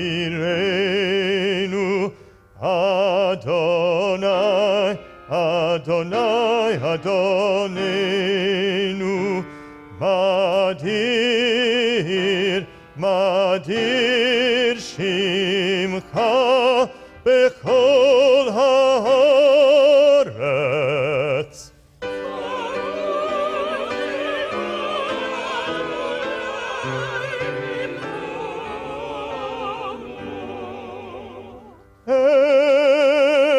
Echad hu Eloheinu, hu Avinu, hu Malkeinu, hu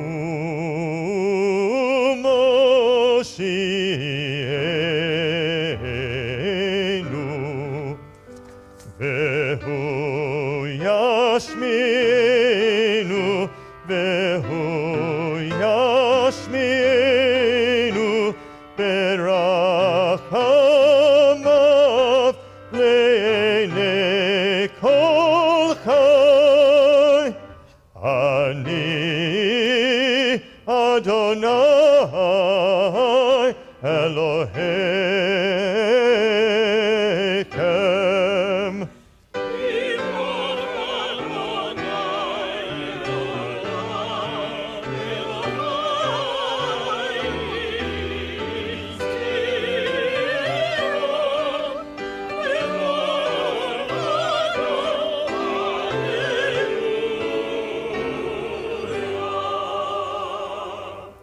L'dor vador nagid golecha ulnetzach netzachim kedushatcha nakdish v'shivchacha Eloheinu mipinu lo yamush leolam ba'ed ki el melech gadol v'kadosh ata. Please be seated. Rava taught, when we are led in for judgment in the next world, we will be asked these questions. Did you conduct your business honestly? Did you set a time to study? Did you leave a legacy for future generations? Did you have hope in your heart? Did you get your priorities straight? Did you enjoy this world? Were you the best you could be? We take a few moments now to reflect on those questions or to offer the prayers of our hearts as we continue silently, and we'll meet back up on page 410.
shalom, shalom aleinu ve'al kol Yisrael.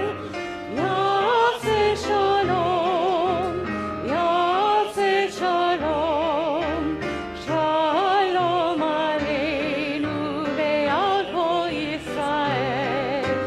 Yaseh shalom, yaseh shalom, shalom aleinu ve'al kol Yisrael. Yaseh shalom, yaseh shalom, shalom aleinu ve'al kol Yisrael. Yaseh shalom, yaseh shalom, shalom aleinu ve'al kol Yisrael.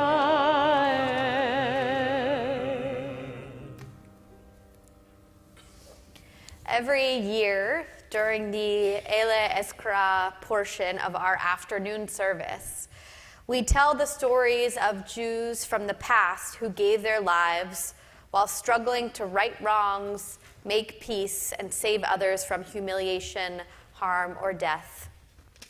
This year, in the wake of the October 7th terror attack against our people, we decided to tell the stories of 3 Israelis who were killed on October 7th defending their nation and their loved ones. As it is written in our Machzor, we remember them today as human beings defined by their moral choices, their sacrifices, and their sense of responsibility. May their memories be an enduring blessing. I'd like to say a special thank you to Joanne Yar and Carol Schwartz, who couldn't be here today, for helping us compile these 3 stories. And for the honor of reading the stories, I'd like to invite Joanne Yar, Seth Goldman, and Heather Greenberg.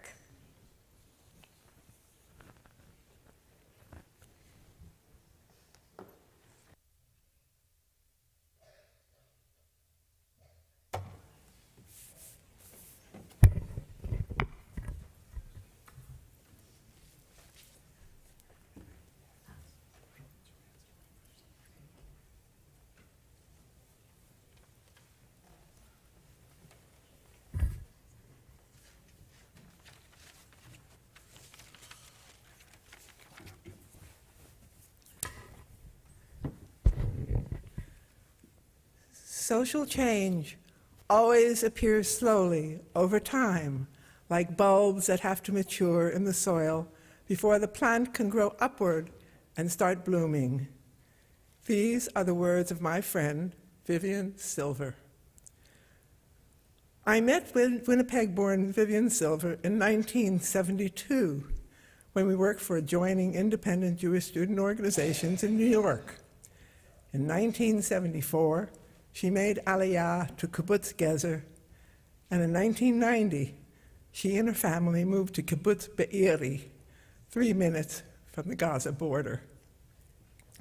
A petite woman with a huge laugh, outsized laugh, and a huge smile, Vivian was also deeply serious and extremely capable, working for the causes she cared passionately about, among them Ajek Nisped, which she co-directed and which works to build ties between Bedouins and Jewish Israelis in the Negev, and Women Wage Peace, which she co-founded and which works with women across the political spectrum. On October 7, 2023, when Hamas terrorists overran Kibbutz Be'eri, Vivian's many friends hoped and believed she had been abducted to Gaza. Horrifically, it was not to be. Over a month later, her remains were identified. She had been callously murdered on October 7. It is cruelly ironic that she, who would weekly drive Gazan cancer patients in need of medical care to Israeli hospitals, and who so tirelessly worked for Arab-Israeli comity, was so brutally cut down. Hundreds and hundreds of people who called Vivian their friend descended on Kibbutz Gezer for her memorial service. Jews, Arabs, men, women, secular, religious, city dwellers, kibbutznikim. Her two sons, Yonatan and Chen, who had tirelessly campaigned for her release when it was thought she was among the cactus in Gaza, have established the Vivian Silver Impact Award to honor two women annually, one Jewish, one Arab, who shows great promise or have demonstrated significant accomplishments in one of the areas that embody Vivian's major values and actions. May Vivian's memory live as an enduring blessing.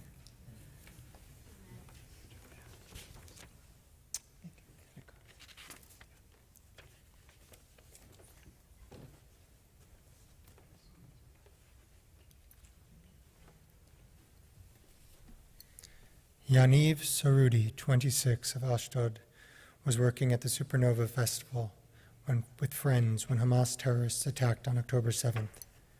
Eyewitnesses recounted that he grabbed a weapon from one of the attackers and started shooting back before jumping into his vehicle with his girlfriend, Sivan, collecting 8 other people along the way and driving as fast as possible.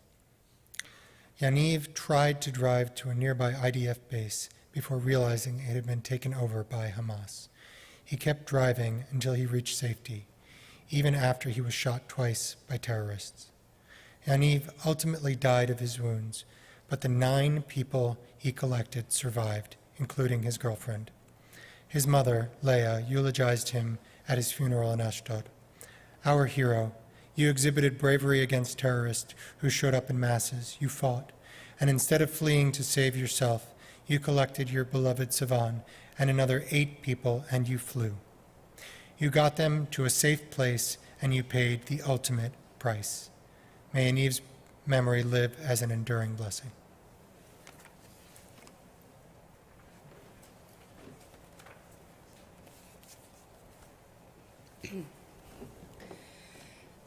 Captain Sahar Sodayan, a 21-year-old woman, was operating an Iron Dome battery in the south of Israel when she was killed on October 7th during the Hamas terrorist attack in southern Israel.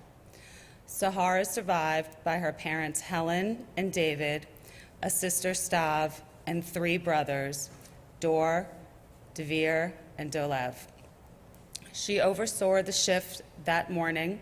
A young soldier who was with her on that Saturday was fresh out of training.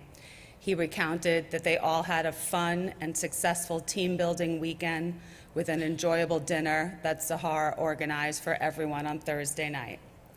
He said that the Friday evening before the Hamas assault, we played, we laughed, and went to sleep to get ready for our shift at dawn. A little more than 2 hours into their shift, things became anything but routine. The young soldier relayed that Sahar, the senior official on duty at the Iron Dome battery, was the first to spot the wave of rockets. They jumped into action to counter an attack like they had never seen before. Sahar immediately rushed to calm the young soldier, since it was his first time in a real event of rockets. She put a hand on his shoulder to give him strength to intercept heavy rocket fire. Several hours later, Sahar and 2 other IDF soldiers left to restock the Iron Dome battery with interceptor missiles. The missiles were stored nearby. All 3 were shot dead in their vehicle. Their bodies were recovered and identified several days later. Sahar's family told Israeli sources that she texted them in the morning shortly after 7 a.m. "Take care of yourselves. Everything is okay. I'm protecting you. We will talk when I can." Excuse me. Sorry. Sahar is one of the heroes of October 7th because she and her fellow fallen soldiers knew what they were walking into, and they went anyway so that rockets would not fall on Israel. May Sahar's memory live as an enduring blessing.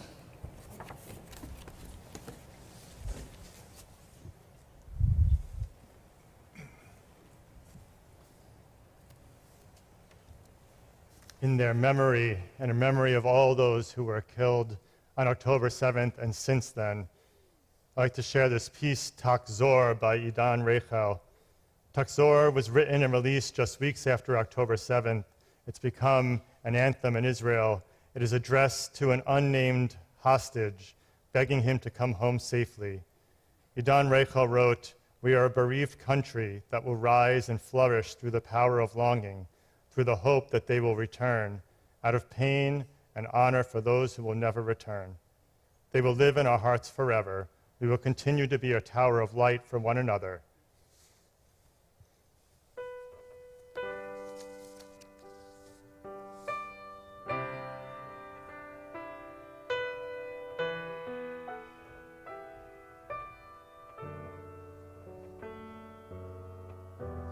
השעות העייפות שלא נותנות לזמן לרוץ, הרגליים הכבדות שלא מוצאות סיבה ללכת, הימים והלילות כמו פנים שבתמונות, הכל עוצר מלקקס שאתה לא כאן. ומתעוררת מחלום ומרגישה אותך קרוב, ואז קוראת לך מתוך הלילה. תחזור, תחזור היום. כל כך רציתי שתגיע, הלוואי תבוא בלי להודיע עוד היום. אני מגדל של אור, ממרקים ששוב תופיע, הלוואי תבוא בלי להודיע עוד היום.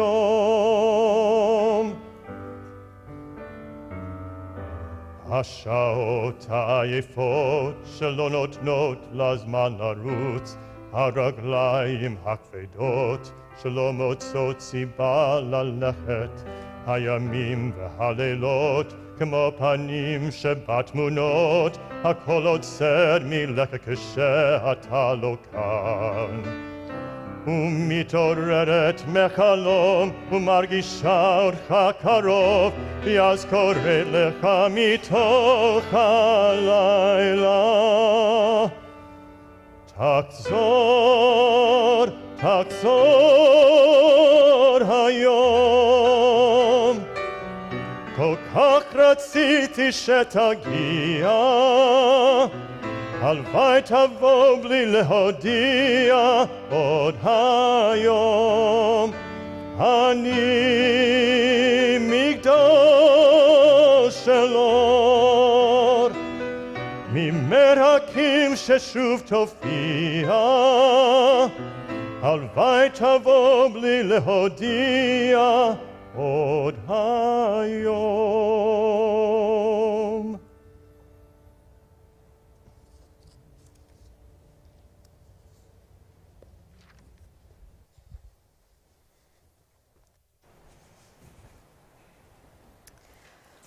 On Yom Kippur afternoon, we are always blessed to hear personal reflections from congregants. On Rosh Hashanah, I spoke about holding grief and hope during this challenging time for our people. In light of my sermon, we asked congregants to reflect on what hope means to them and how they have found hope during this difficult year. I'm so excited for these three congregants to share their moving words with you. First, I'd like to invite Noah Solomon.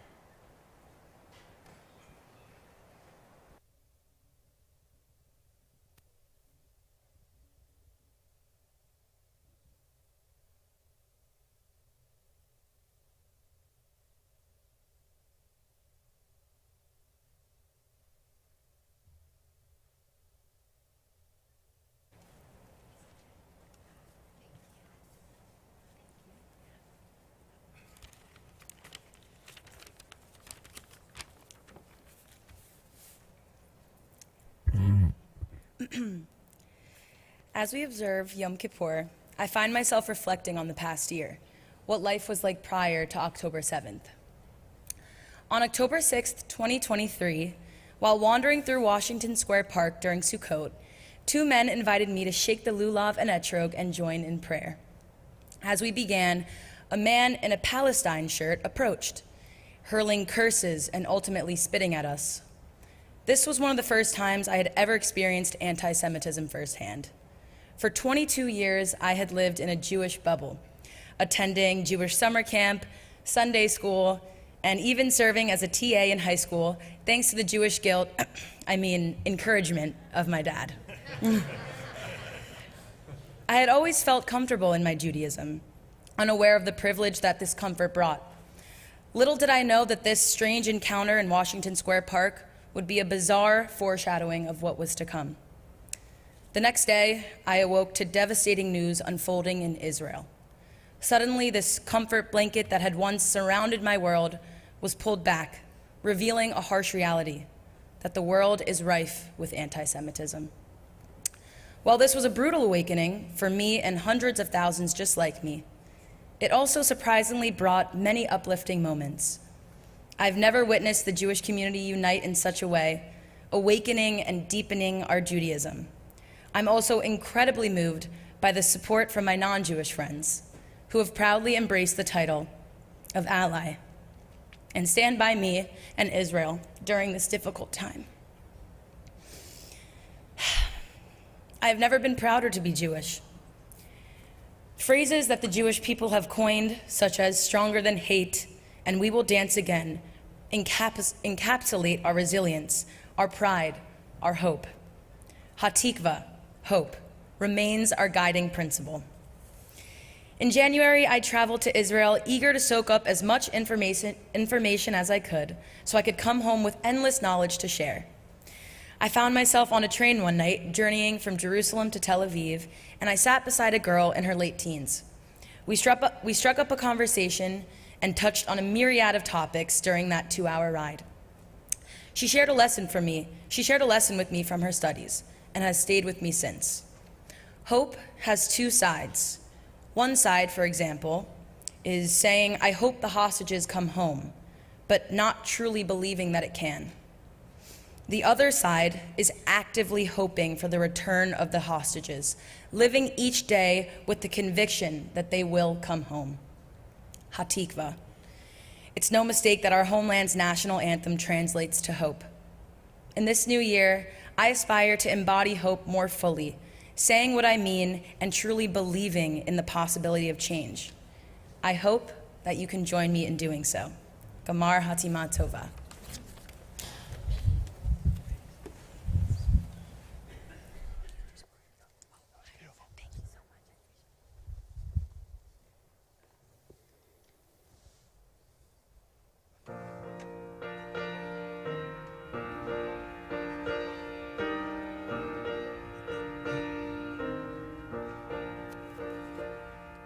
I've come to sing a song about hope. I'm not inspired much right now, but even so, I come out here to sing a song, so here I go. I guess I think that if I tinker long enough, one might appear. And look, it's here. One verse is done. The work's begun. I come to sing a song about hope. In spite of everything ridiculous and sad, though I'm beyond belief depressed, confused, and mad, well, I got dressed. I underestimated how much that would take. I didn't break until right now. I sing of hope and don't know how. So maybe I can substitute strength because I'm strong enough. I got through lots of things I didn't think I could, and so did you. I know that's true. And so we sing a song about hope, though I can't guarantee there's something real behind it. I have to try to show my children I can find it. And so today, when life is crazy and impossible to bear, it must be there. Fear never wins. That's what I hope. See, I said hope. The work begins.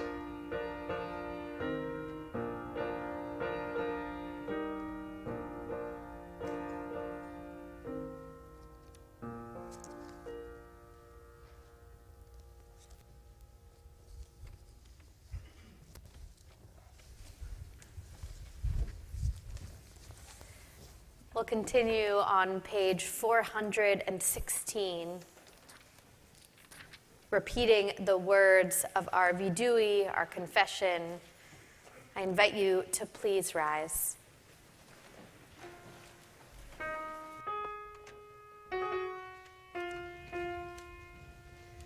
Eloheinu, Elohei Avoteinu, V'Imotenu, Tavo lefanecha, tefilateinu, ve'ol tizolam, mitchinatenu, she'anachnu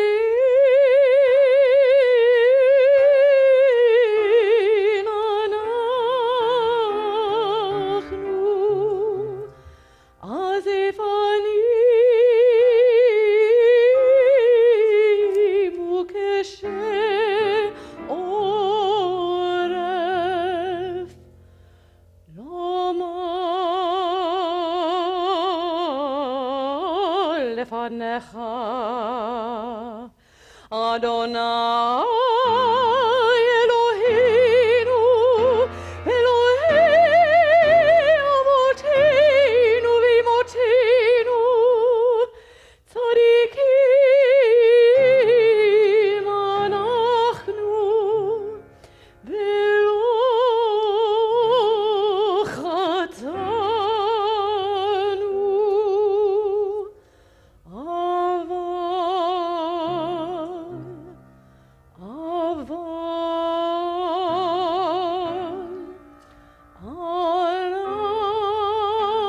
אנחנו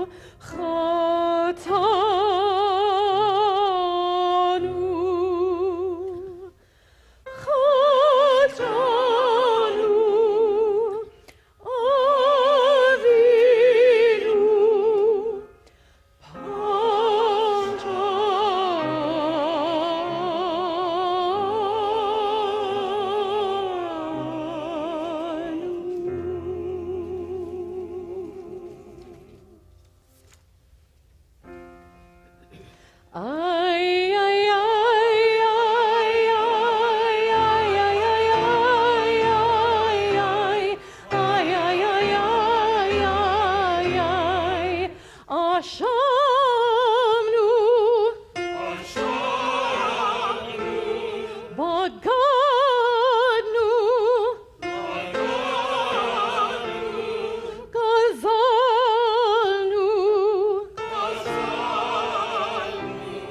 דיברנו דופי,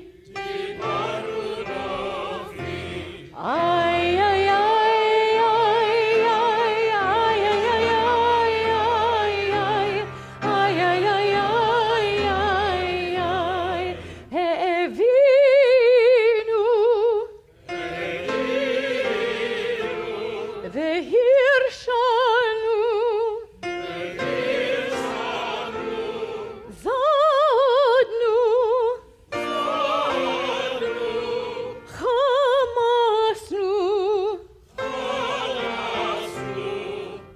נפלנו שקר.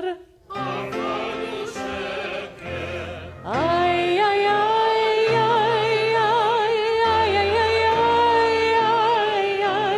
איי איי איי איי יעצנו רע כי זבנו לצנו מרדנו ניאצנו שררנו אבינו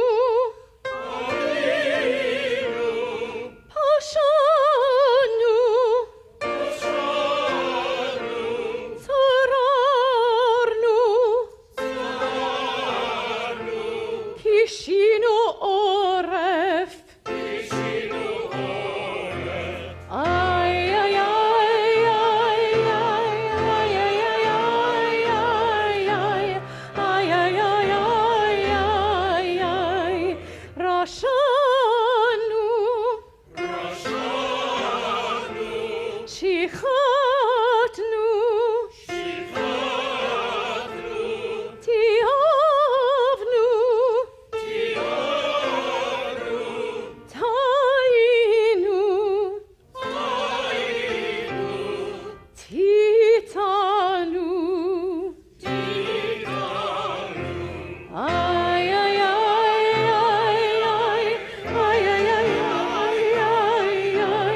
איי איי איי איי איי.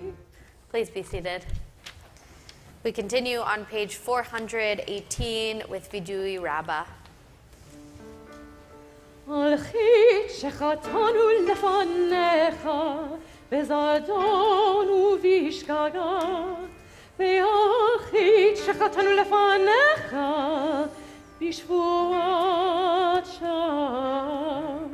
The ways we have wronged you deliberately and by mistake, and harm we have caused in your world through insincere promises. על חית שחטאנו לפניך בפלילות ועל חית שחטאנו לפניך בקלות ראש. The ways we have wronged you by judging others unfairly, and harm we have caused in your world by making light of serious matters. על חית שחטאנו לפניך ביצר הרע ועל חית שחטאנו לפניך בעיניים רמות. The ways we have wronged you by giving in to our hostile impulses, and harm we have caused in your world through condescension. על חית שחטאנו לפניך בהרהור הלב ועל חית שחטאנו לפניך בדיבור The ways we have wronged you through our innermost thoughts, and harm we have caused in your world through the words of our mouths.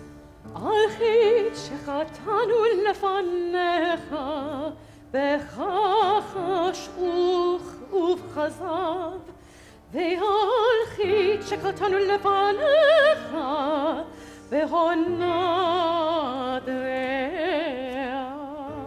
The ways we have wronged you through lies and deceit, and harm we have caused in your world by mistreating a friend or neighbor. על חית שחטאנו לפניך בשנאת חינם ועל חית שחטאנו לפניך ובווידוי פה. The ways we have wronged you by hating without cause, and harm we have caused in your world through hypocrisy. For all these failures of judgment and will, God of forgiveness, forgive us, pardon us, lead us to atonement. ועל כולם אלוהי סליחות, סלח לנו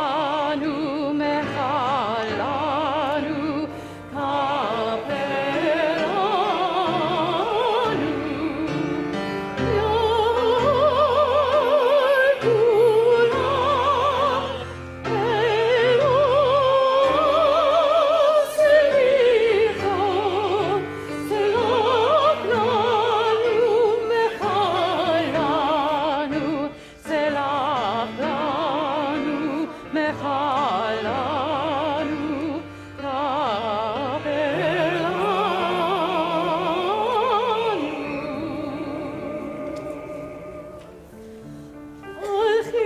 שחטאנו לפניך בגלוי ובסתר, והיחיד שחטאנו לפניך בבלי דעת.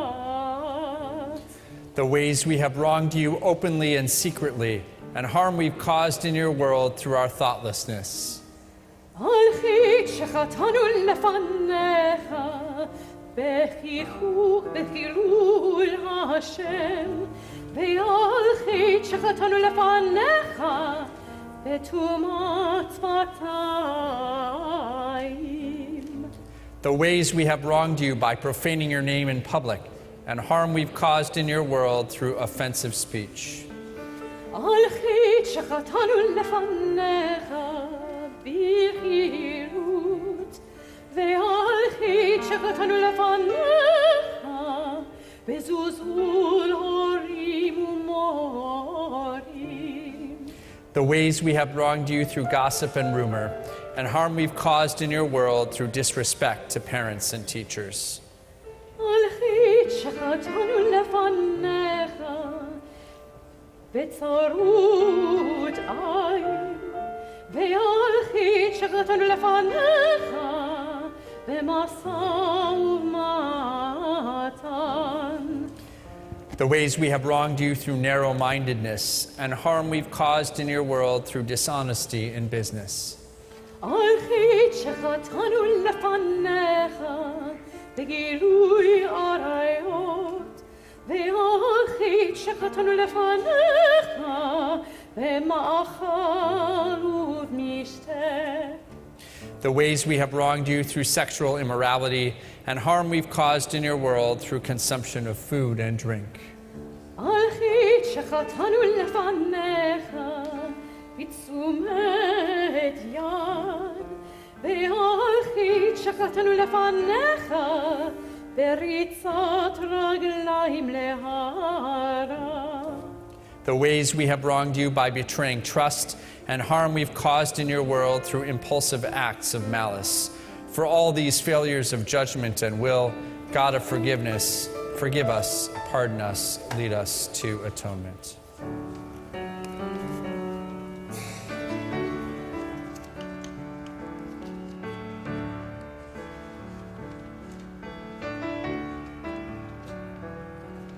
Though we all have been hurt, though we all have hurt each other, let us all forgive. Let us all be forgiven, though we all have caused pain in our words to one another. Let us all forgive. Let us all be forgiven. Slach lanu mechalanu kaper kaper lanu. Slach lanu mechalanu kaper kaper lanu.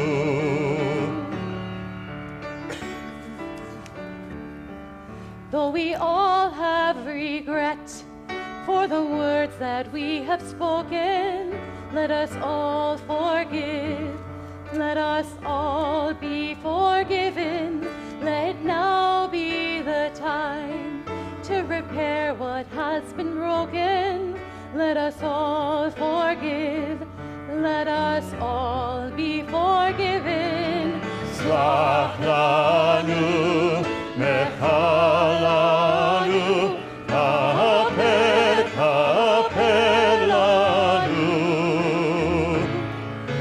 Slach lanu mechalanu kaper kaper lanu.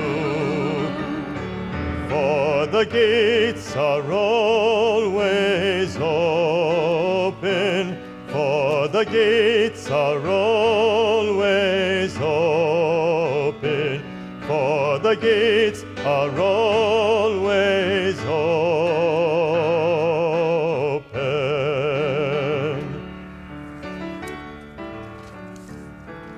though we never can change all the times we've been mistaken, let us all forgive. Let us all be forgiven. Let us try to rebuild all the trust we have forsaken. Let us all forgive. Let us all be forgiven. Slach lanu, mecha lanu, kaper, kaper lanu. Slach lanu, mecha lanu, kaper, kaper lanu.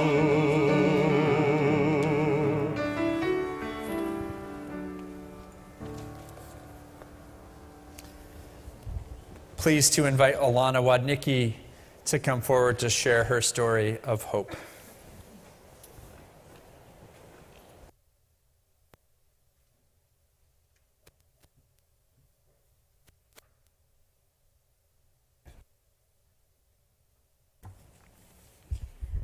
Hope is something that keeps us all going. It is an important part of everyday life.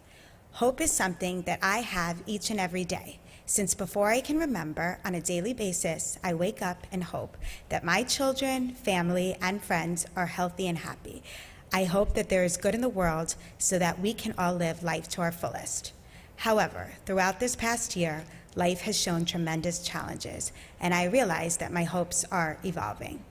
One of the biggest lessons that I have learned this year is that part of the Jewish values are and have always been to have hope. Our son Noah's bar mitzvah was on October 7, 2023, which led to a deeper sense of hope, not only for me, but for my son, and I believe our whole community. Going through a Jewish milestone in the eyes of your children is such a deep and wonderful experience. Living one of the most horrible days for our people on what was also a special celebration was when we looked to our temple for support and hope. When we walked into our temple that morning, the rabbi and cantor gave us all a warm hug and smile, providing us with the strength and comfort that we needed for that day. This connection from his bar mitzvah became his defining moment and made us all know that we need to stay strong, celebrate our Judaism, and continue with our traditions and savor our hope. We want to show the world that we will remain united. Being part of the Jewish community has helped me find the clarity and hope. This clarity and hope. In this coming new year, I am full of hope for a better tomorrow. And more than ever, I hope that the hostages return. I hope for peace, I hope for health, love, and happiness, and I hope that people come together to build a better future for our children today and beyond. Shana Tova.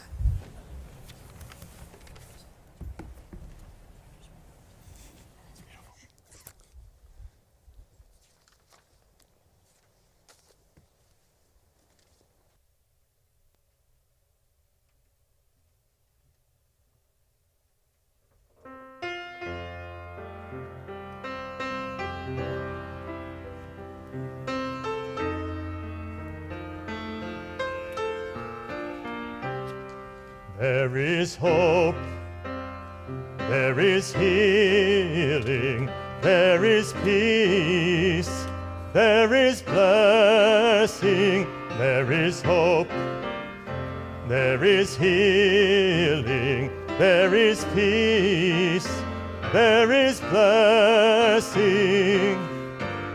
When the waters are wide and you cannot reach the other side, should your courage run dry, there is hope, there is healing, there is peace, there is blessing, there is hope, there is healing, there is peace, there is blessing. What you try to endure when the future's unsure, believe there's something more. There is hope, There is healing, there is peace, there is blessing, there is hope. There is healing, there is peace, there is blessing. Yesh tikva, yesh refuah, yesh shalom veyesh bracha.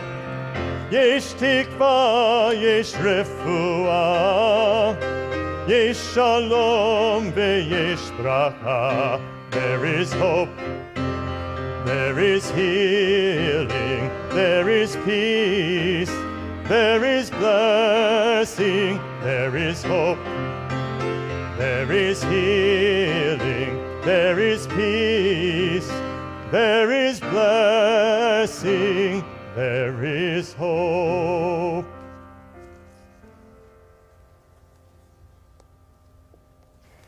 Page 429. We continue with Avinu Malkeinu, and I would like to invite everyone to please rise.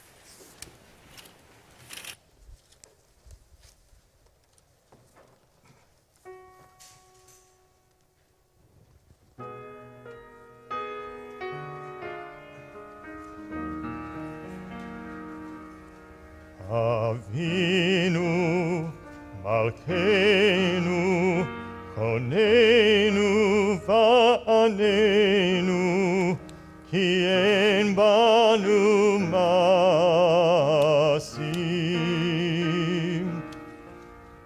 Avinu Malkeinu, Chonenu va'anenu, ki en banu masim.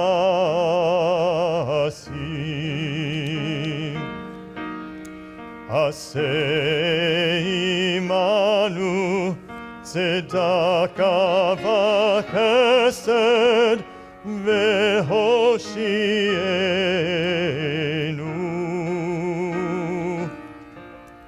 Aseh imanu tzedakah v'chesed v'hoshienu.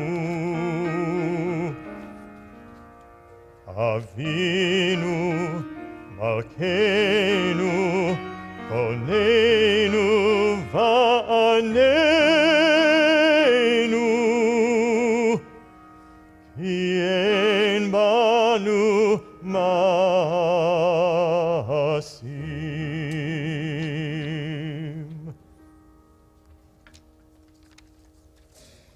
We continue on page 432 with the Great Aleinu.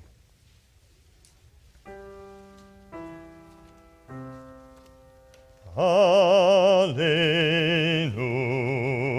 l'shabeach l'Adon HaKol, l'tekdula liotzer breshit, shelo asanu kegoye haratzot, velo samanu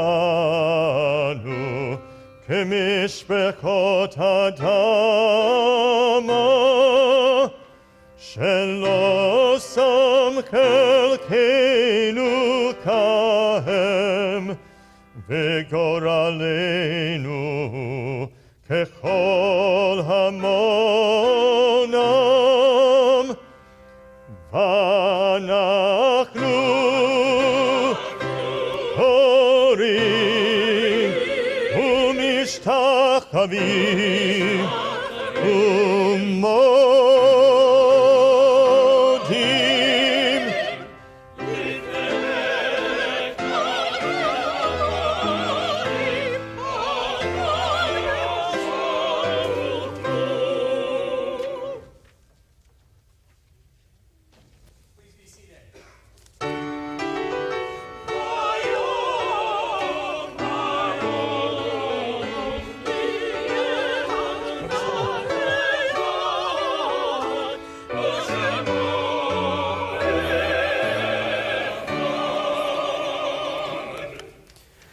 It's my honor now to invite our third speaker to share his story of hope, Howard Green.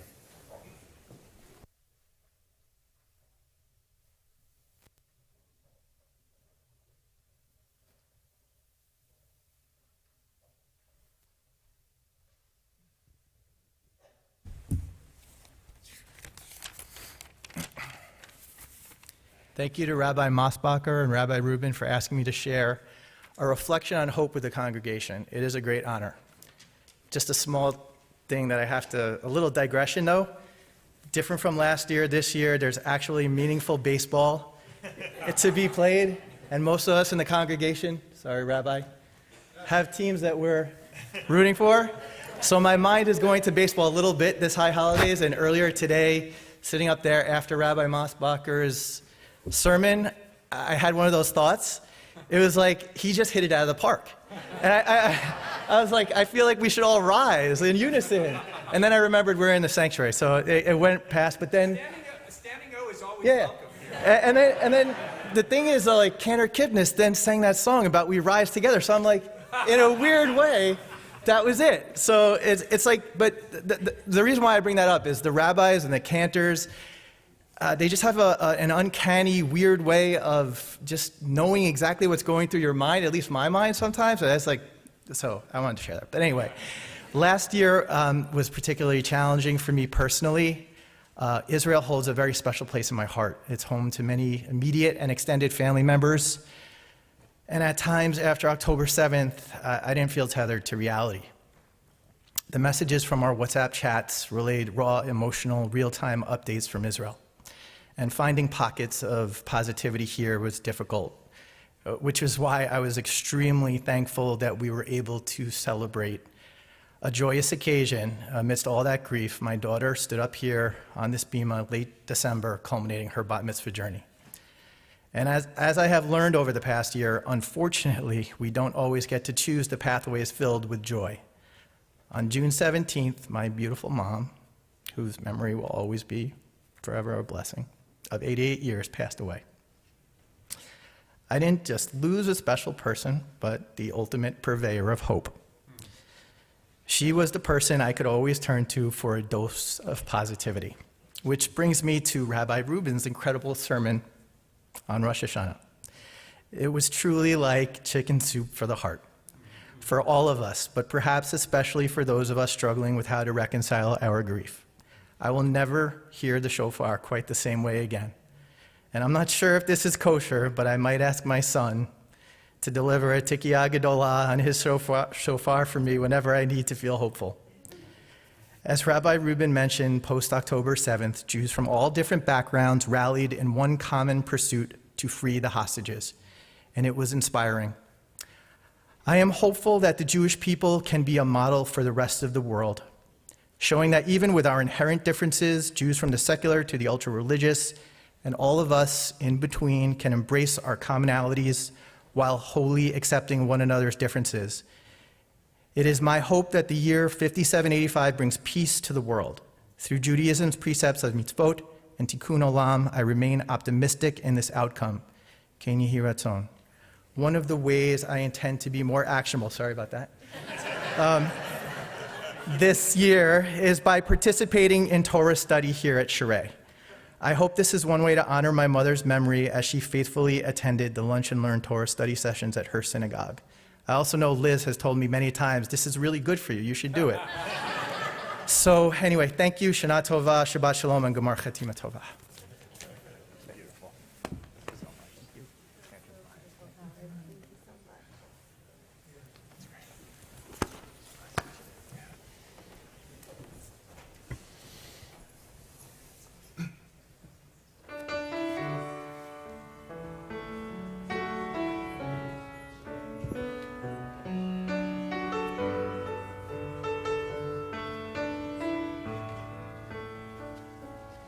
Baruch atah Adonai asher asanu asirei tikva. Baruch atah Adonai אשר עשנו אסירי תקווה. ברוך אתה, אדוני, אשר עשנו אסירי תקווה. ברוך אתה, אדוני, אשר עשנו אסירי תקווה. Blessed are you, God. Oh, blessed are you, God, who makes us captives of hope. Oh, captives of hope. Asher asanu asirei tikva. Blessed are you, God. Oh, blessed are you, God, who makes us captives of hope. Oh, captives of hope. Asher asanu asirei tikva. Asher asanu asirei tikva. Asher asanu asirei tikva.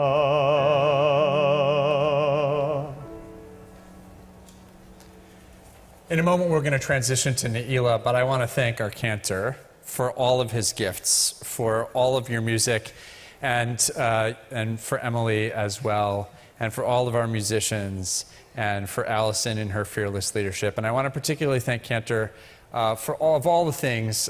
There are so many, but I want to thank you because you always find the most beautiful music to meet the moment. And we're so grateful for everything that you give us.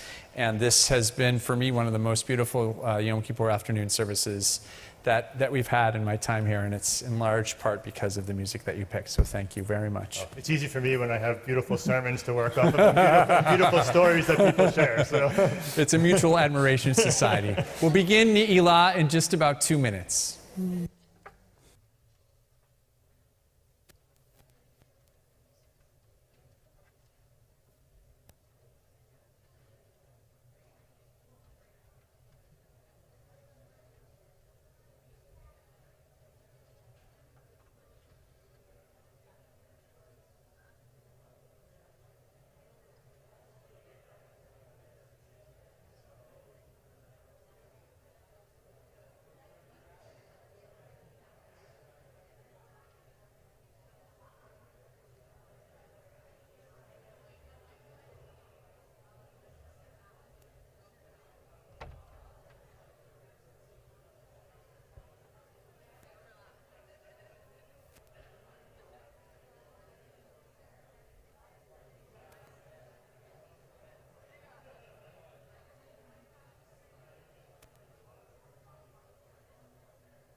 Okay. She has like a little, I think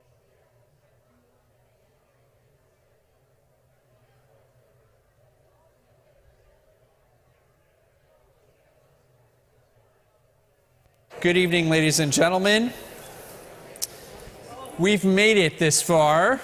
Should we go the rest of the way together? What do you think? Let's do it. Rob says yes. Okay, excellent.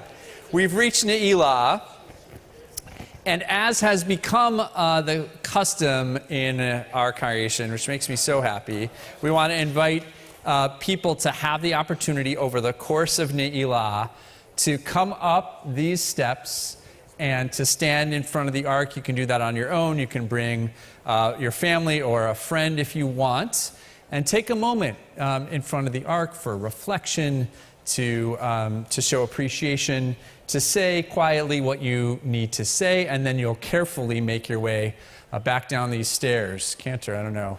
I guess people can come down here. We want to make sure that people take their time, and if there's a line, which there often has been, we're going to ask people if it's possible, rather than line up down this row, to line up sort of where towards Joel Marcus there into the Davis Auditorium, and then make your way carefully up here. That opportunity will last until page 662. We're starting around 612, so you have a little bit of time. And the other thing, last thing to know, is that the ark will be open the entire time. So I know some people feel like when the ark is open, you must stand. I'm telling you from this senior rabbi's position, you do not need to stand the whole time unless it is your custom that you feel strongly that you must. But we're just grateful that everybody is together, and we hope that people will take the opportunity who want to stand in front of the ark. We're going to begin on page 612.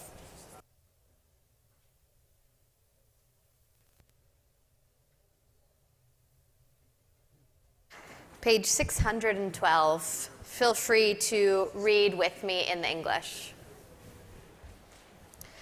The long day is over and the gates are closing. Slowly day fades into dusk. Soon the earth will darken, our bodies weak and weary, our inner strength undiminished. This day has been a gift, uncluttered time, free from hurry and routine, appointments or assignments, a time to face our sins and imperfections, our dreams and yearnings for the life we want to live, a time to leave the clamor of the world and attend the voice within. Long ago, the temple gates were locked at dusk. So too, at this hour, the gates of Yom Kippur begin to close. Have we done all that needed to be done? Said everything that needed to be said? The gates of God's compassion never close. But soon enough, our lives close in on us. Now in the silence of the soul, now before the holy day comes to an end, release the unshed tears, the deepest prayers locked in our hearts. We continue with the Neilah Kaddish on page 620, and we invite you to please rise if you're able. Yit gadol v'yit kadosh shmei Rabba.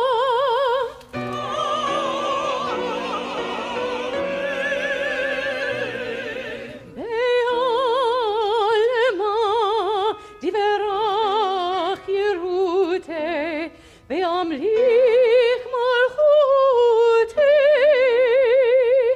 bechayechon uvyomechon ובחיי כל בית ישראל.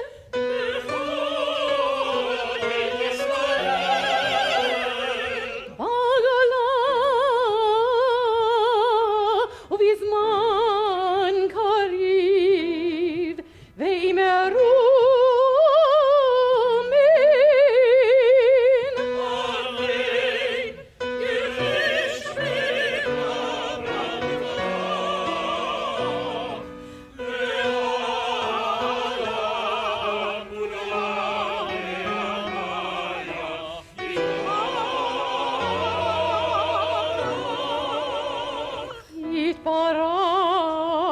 Yishtabach, v'yitpa'ar, v'yitroman, v'yitnaseh.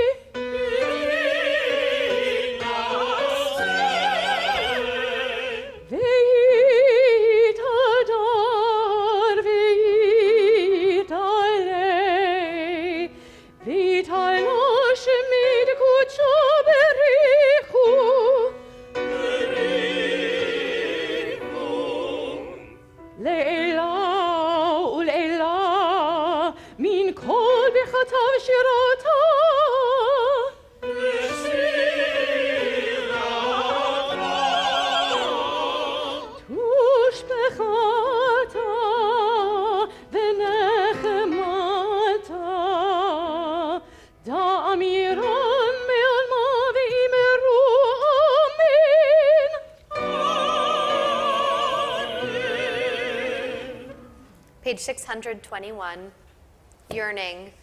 Just a moment, a shaft of sunlight in the fog, a shift of mind and heart, a breath of peace. Just a moment, that's all I ask, to feel you there, to know your touch, to see the truth behind these words we speak. At the end of this long day, one last chance to stand before you. Exhausted as I am, I still have hope. Just a moment, let me pray.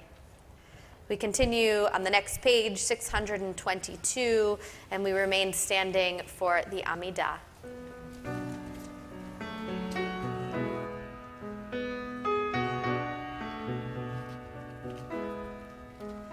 Adonai Sfatai Tiftach, Adonai Sfatai Tiftach, Ufi Yagid Tehilatecha, Ufi Yagid Tehilatecha. Adonai Sfatai Tiftach, Adonai Sfatai Tiftach, Ufi Yagid Tehilatecha, Ufi Yagid Tehilatecha. Baruch atah Adonai,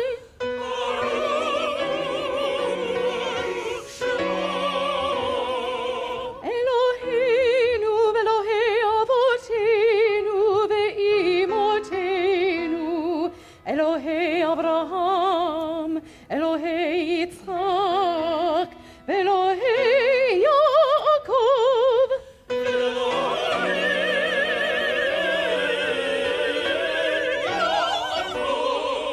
Elohei Sarah, Elohei Rivka, Elohei Rachel ve'Leah.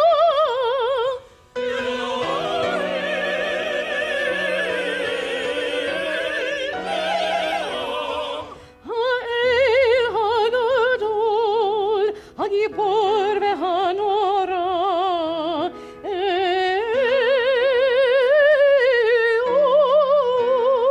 Eon, Gomel Chasadim Tovim, Ve'konei Hakol.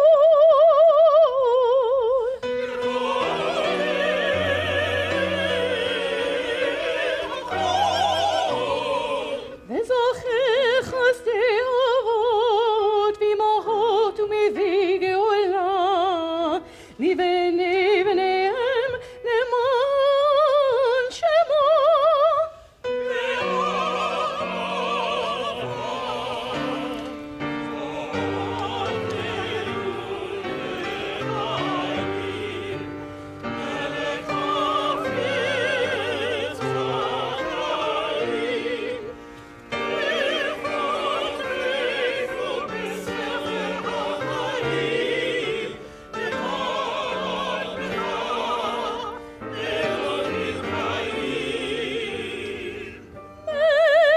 Melech Ozer u'Moshiach u'Magen, Baruch atah Adonai, Magen Avraham ve'Ezrat Sarah.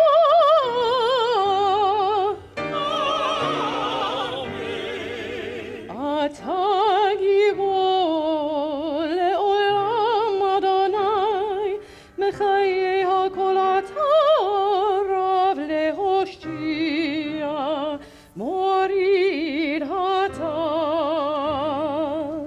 Echad v'chayim v'chesed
אלוהים, ונאמן אתה להחיות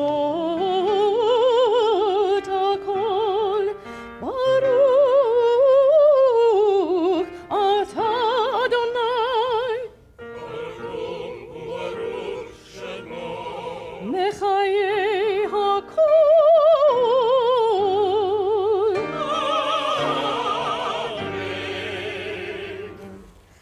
Please be seated. Page 628. Hear us this day, forgive us, we pray, for the day begins to fade. Your holiness awakens deepest awe. Your praise shall be our song. O sovereign God of pardon and forgiveness, let these words of sanctity ascend to you. Pitchu lanu sharet tzedek, navovam nodeya. Lanu sharet tzedek, navovam nodeya. Zeh hashar l'Adonai, tzadikim yavovu bo.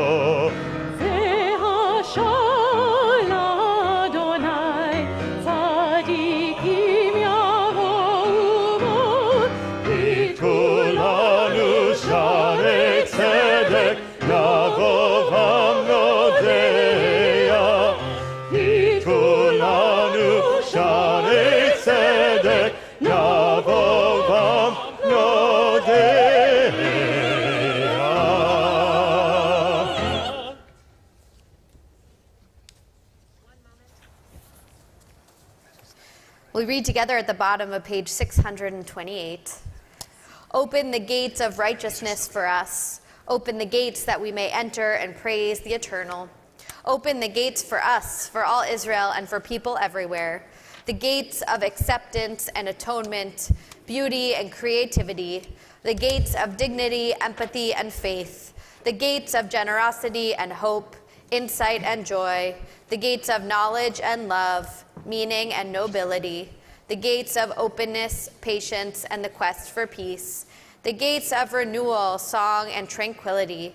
The gates of understanding and virtue.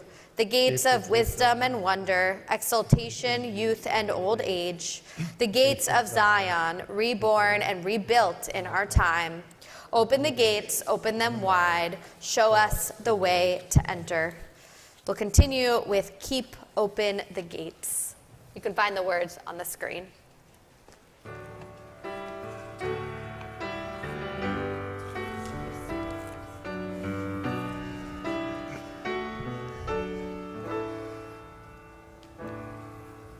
The sun is setting, the gates are closing, the day is through.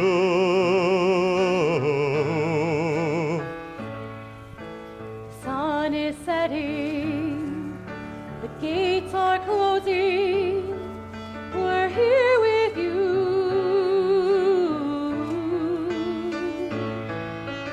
Keep open the gates. Keep open the gates for us. Keep open the gates at the end of the day. The sun is setting. The sun is setting. The gates are closing. The gates are closing. The day is through. The day is The sun is setting. The sun is setting. The gates are closing. The gates are closing. We're here with you.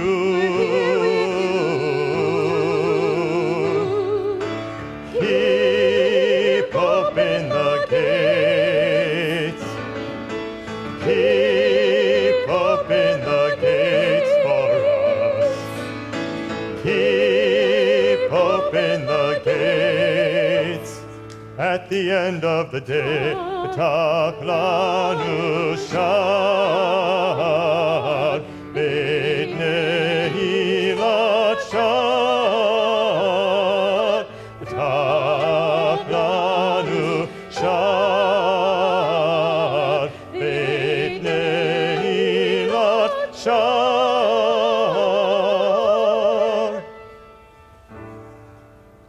The sun is setting, the gates are closing, we're here with you.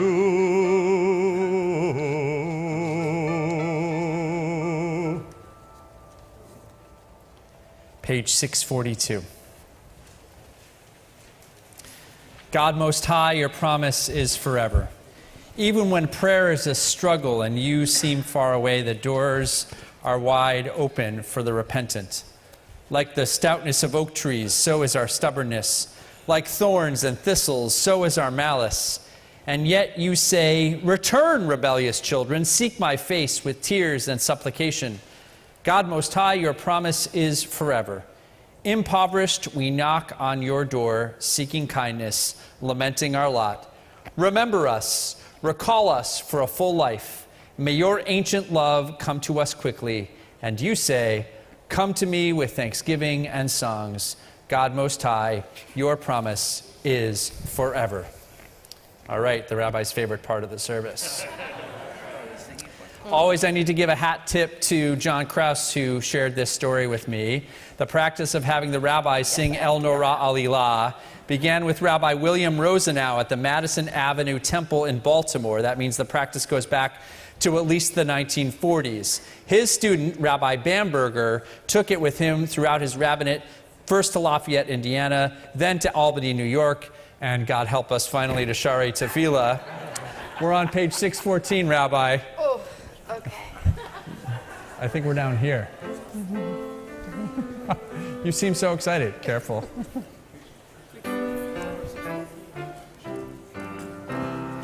El Norah Alilah, El Norah Alilah, Hamse lanu mechila, Bishata Neilah, Mete mispar kruim, Lecha ayinosim, Saldim bechila, Bishata Neilah. El Norah Alilah, El Norah Alilah, Hamse lanu mechila, Bishata Neilah. Shoftim lecha nafsham, mechefi sham bechachasham, hamtzi'e mechila.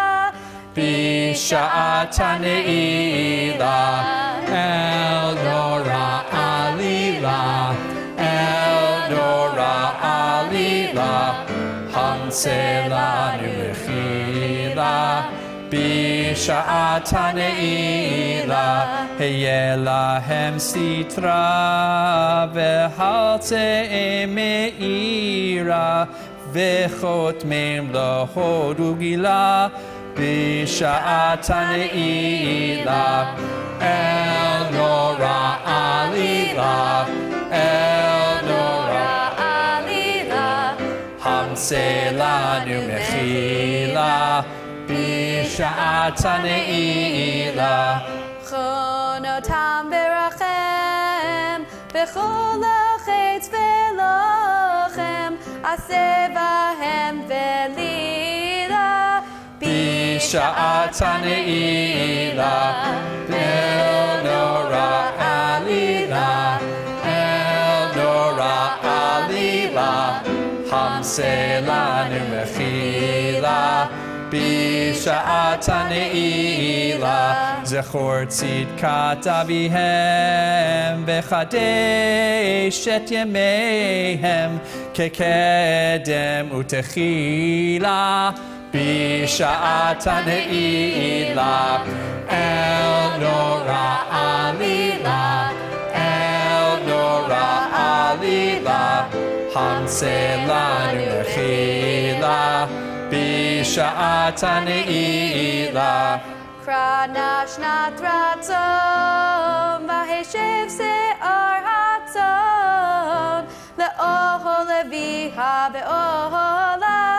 Bishata Neilah, El Norah Alilah, El Norah Alilah, Hamselanu Mechila, Bisha'at Neilah, Tizku L'shanim Rabot, Habanim vehabanot, Betitza uvetzola, Bisha'at Neilah, El Nora Alila, El Nora Alila, Hamselanu Mechila, Bisha'at Neilah.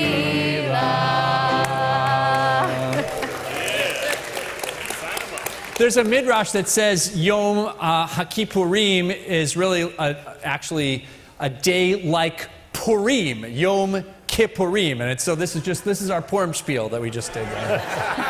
You're welcome. But Rabbi, when they started it, did the rabbis have as good voices as two of you? Oh, I don't know about that. We continue on page 652, and you all are going to be very glad that now the regular cantors are resuming.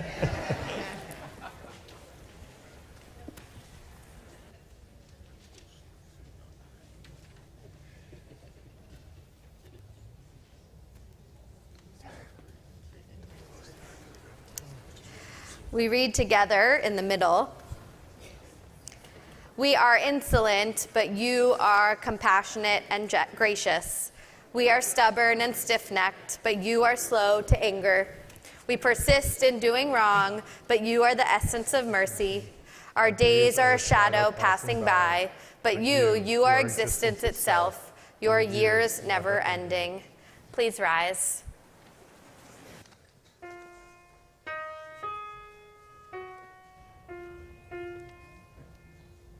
Eloheinu, Elohei Avotenu v'imotenu, Tavo lefanecha, tefilatenu,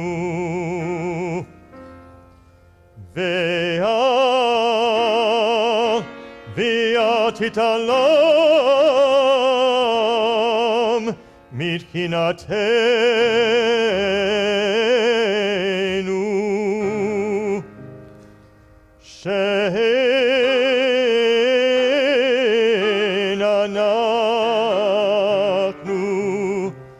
hazefanim ukeshei oref lomar lefanecha Adonai Eloheinu Elohei Avotenu v'imotenu Tzadikim anachnu velo chatanu Aval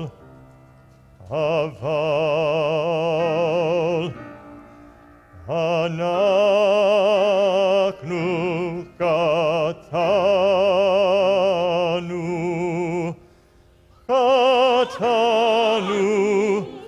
avinu pashanu.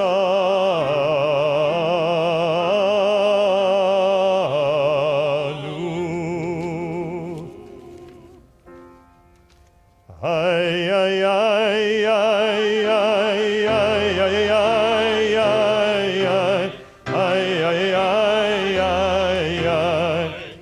Ashamnu, Pagadnu, Gazanu, Tipanu Dofi, ay, ay, ay, ay, ay, ay, ay, ay,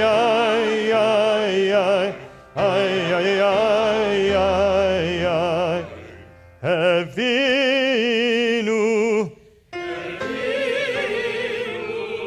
Vehirshanu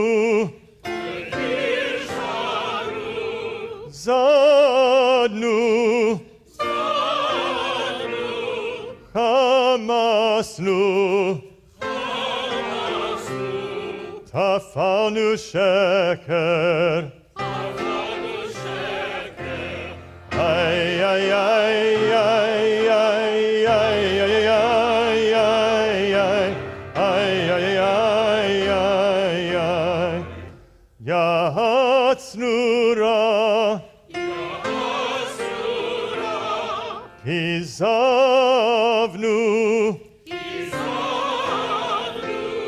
Latsnu, Maranu, Niatsnu,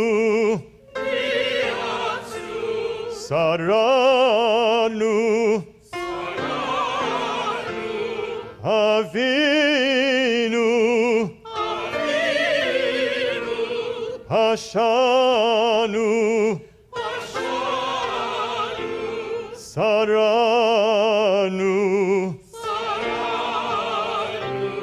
Kishinu Oref,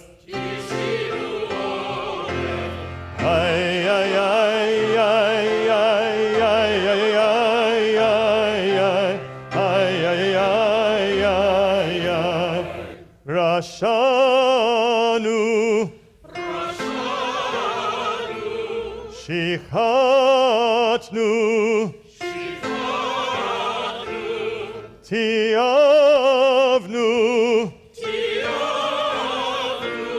Tainu, Titanu, ay, ay, ay, ay, ay, ay.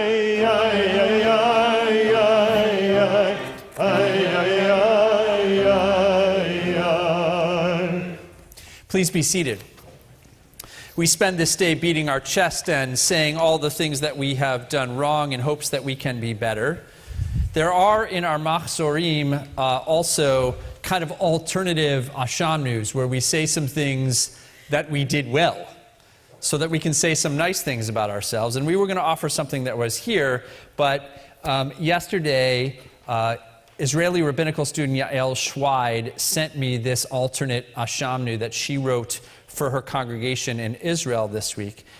This coming week, as it happens, Yael is going to join us in the congregation for about 10 days to spend time with us learning about American Reform Judaism in our programming and services and more. We hope that you'll come this Wednesday night to meet her at services for Erev Sukkot at 6:15 p.m. Yael wrote these words, of course, for an Israeli Reform congregation, but we felt that the words would resonate with us as well. I would like to offer it for you. Ahavnu, we loved. Bachinu, we cried.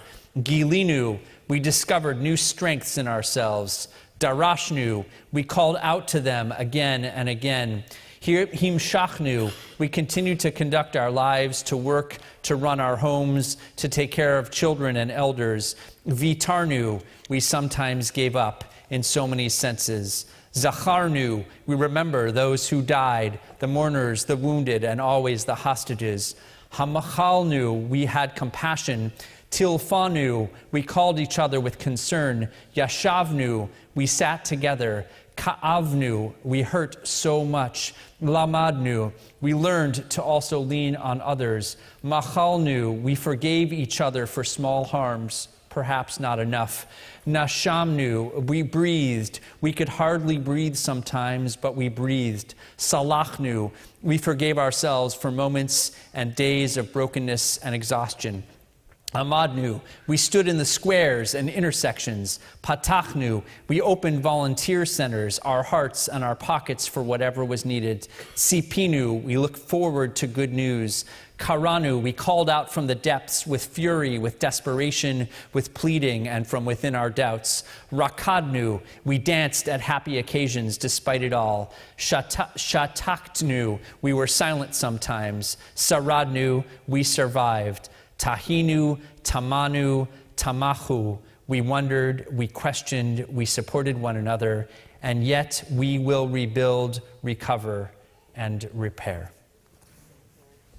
Come meet Yael Schweid this Wednesday night, and in the coming days, we're blessed to welcome her to the congregation. We're going to turn now to page 662 for Avinu Malkeinu, and we invite you once again, please, to stand.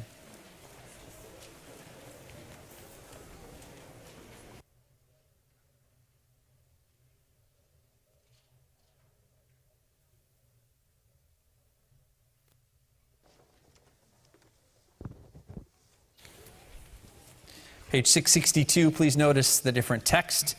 Avinu Malkeinu kabel barachamim uvratzon et tfilatenu. Avinu Malkeinu, almighty and merciful, welcome our prayer with love, accept and embrace it. Avinu Malkeinu aseh leman rachamecha harabim. Avinu Malkeinu, for the sake of your boundless compassion. Avinu Malkeinu aseh imanu leman shmecha. Avinu Malkeinu, act toward us as befits your name. Avinu Malkeinu chotmenu b'sefer parnasa v'chalkala. Avinu Malkeinu, seal us in the book of sustenance and livelihood. Avinu Malkeinu chotmenu b'sefer zechuyot. Avinu Malkeinu, seal us in the book of worthiness and merit. Avinu Malkeinu chotmenu b'sefer slicha mechila. Avinu Malkeinu, seal us in the book of forgiveness and pardon. Avinu Malkeinu chotmenu b'sefer chayim tovim. Avinu Malkeinu, seal us in the book of lives well lived. Avinu Malkeinu chotmenu b'sefer geula v'yeshua. Avinu Malkeinu, seal us in the book of redemption and renewal. Avinu Malkeinu malei yadenu b'birchotecha. Avinu Malkeinu, let our hands overflow with your blessings. Avinu Malkeinu ptach sha'arei shamayim litfilatenu. Avinu Malkeinu, let the gates of heaven be open to our prayer. Avinu Malkeinu chadesh aleinu shana tova. Avinu Malkeinu, renew us for a year of goodness. Avinu Malkeinu ein lanu melech ela ata. Avinu Malkeinu, we have no sovereign but you. Avinu Malkeinu chonenu va'anenu ki ein banu ma'asim. Aseh imanu tzedakah v'chesed v'hoshienu. Avinu Malkeinu, almighty and merciful, answer with us with grace when our deeds are wanting. Save us through acts of justice and love.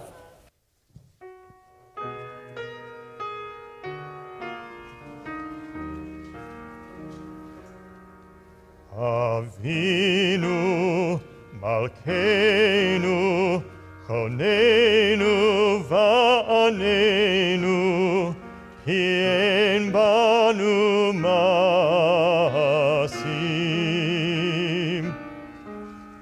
Avinu Malkeinu chonenu va'anenu ki ein banu ma'asim.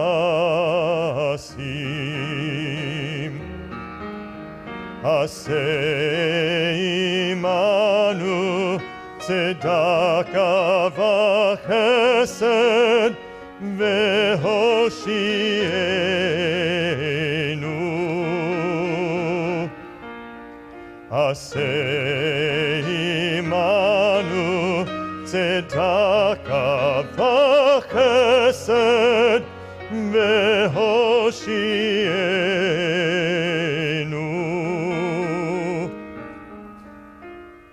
Avinu Malkeinu chonenu va'anenu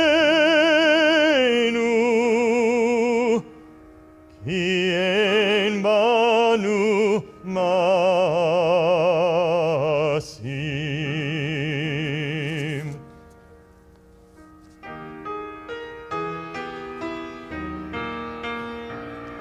Avinu Malkeinu, Avinu Malkeinu, Avinu Malkeinu, chonenu va'anenu ki ein banu ma'asim. Aseh imanu tzedakah v'chesed. Aseh imanu tzedakah v'chesed v'hoshienu. Avinu Malkeinu, Avinu Malkeinu,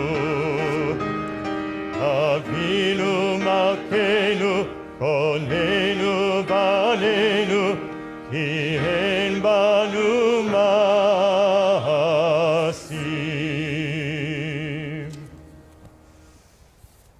Page 665. Set me as a seal upon your heart, as a seal upon your hand. As the book of life is closed and sealed, open our hearts, open our hands. Let those who asked forgiveness and those who gave forgiveness depart this place in peace. Let all God seekers and soul searchers of this day depart this place inspired and renewed. Together, let us build a community of commitment.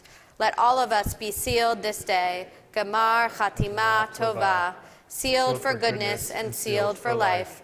Besefer Chaim Tovim, sealed in the book of life and good, eager to taste life's sweetness, to enjoy the fruit of our labors, to bring light to the darkness and joy where sorrow dwells. Be sealed for a year of Torah and soulful searching.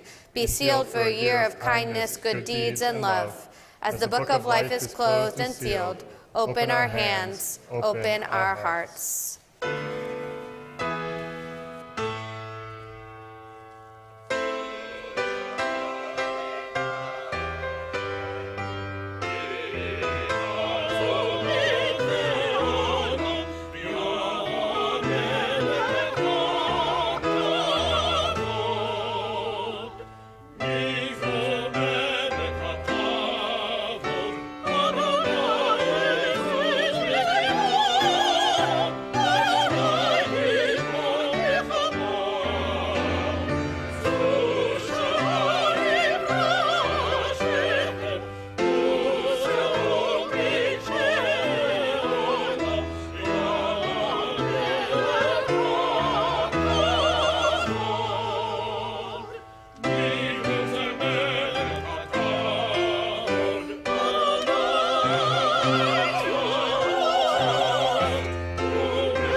Page 668.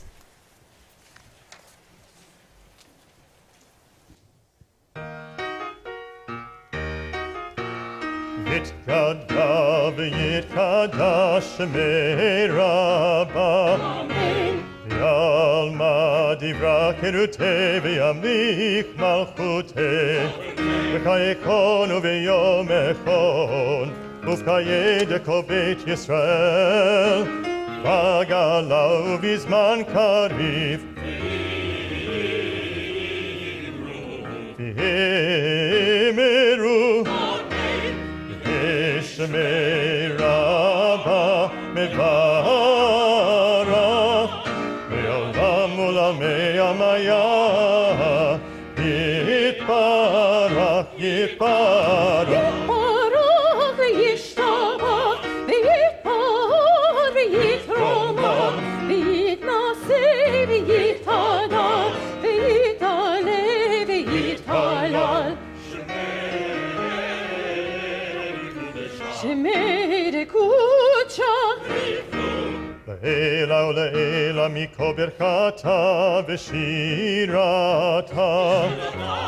ושבחתה ונחמתה דמירן בעלמה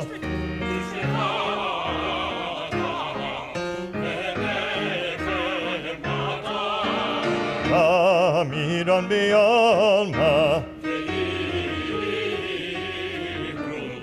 Himeru תתקבץ אל התהון ובתהון דכל ישראל קדם ובהון דבישמיה דבישמיה דבישמיה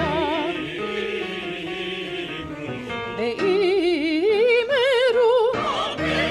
ישתמע רבה מן שמיה וחיים וחיים עלינו עלינו ועל כל ישראל ואימרו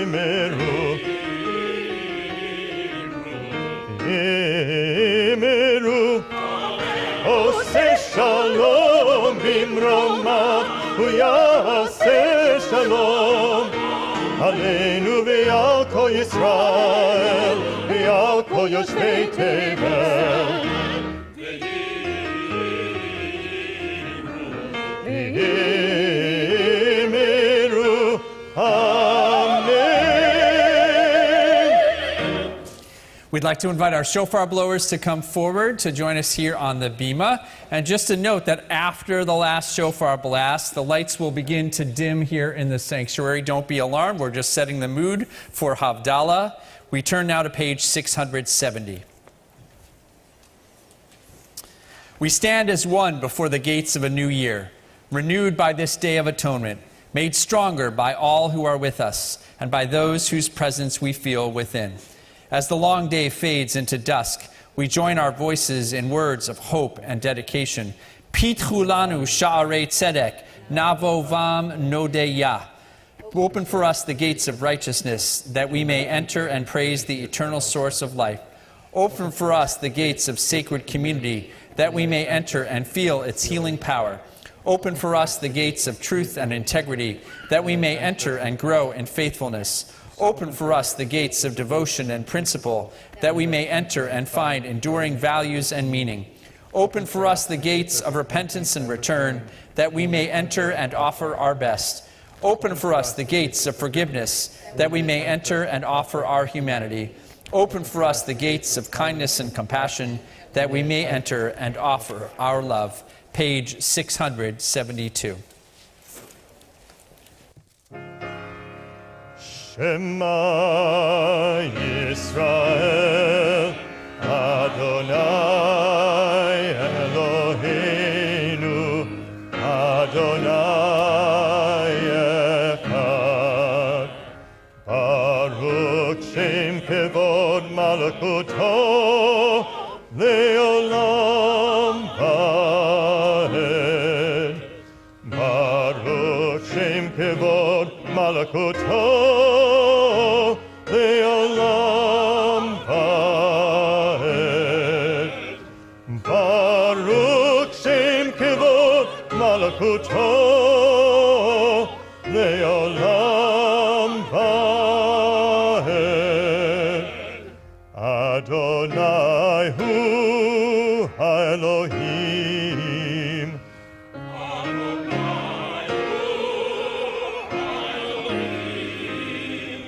Adonai Hu Elohim.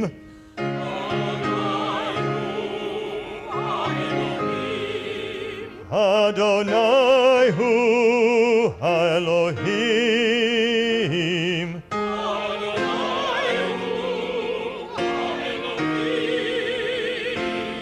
Adonai Hu Elohim.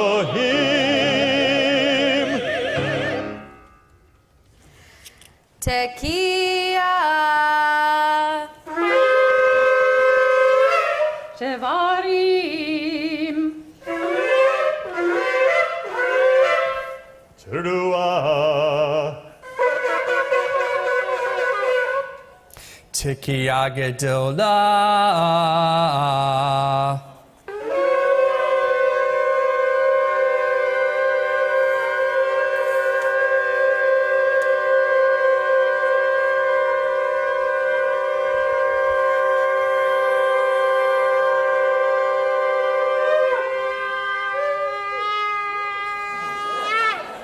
Shaka.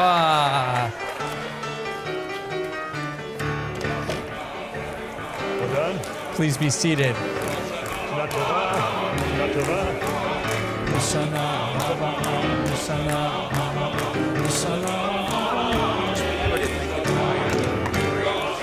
think that this one.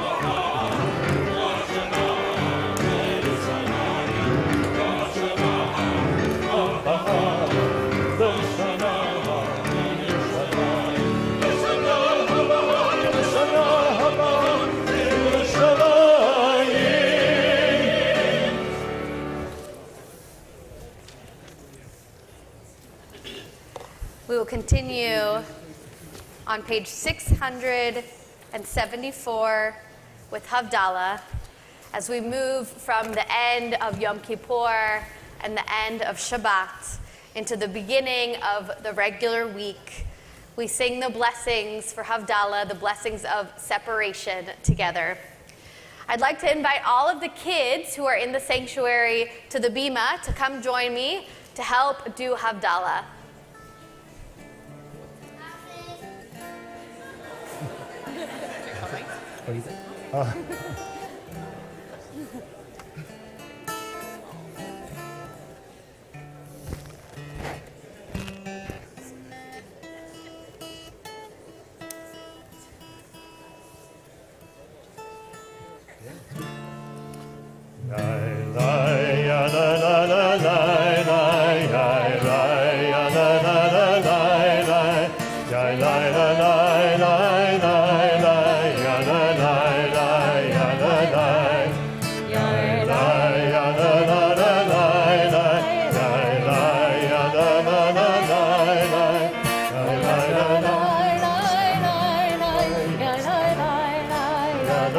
Let's have the staff come here too. Come staff, come on up.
May gladness reign and joy increase. A good year, a year of peace. May gladness reign and joy increase. Eliyahu Hanavi.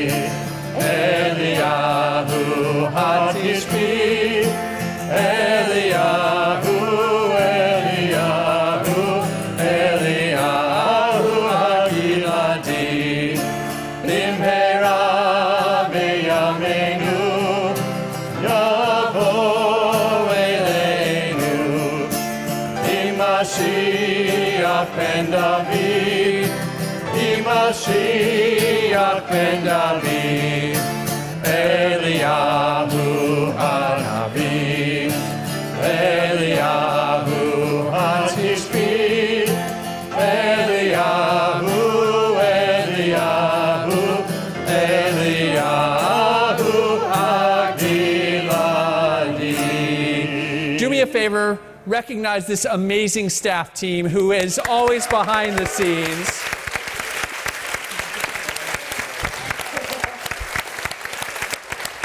They never want to be on the bima, but we got them up here, and we're immensely grateful for everything that you did for, I don't know, the last 11 months and 3 weeks to get ready for this. And you get 1 week, and then we start over again. We're so grateful. And Linda and Joanne are in the back. They're hiding in the back. We're grateful to them, too.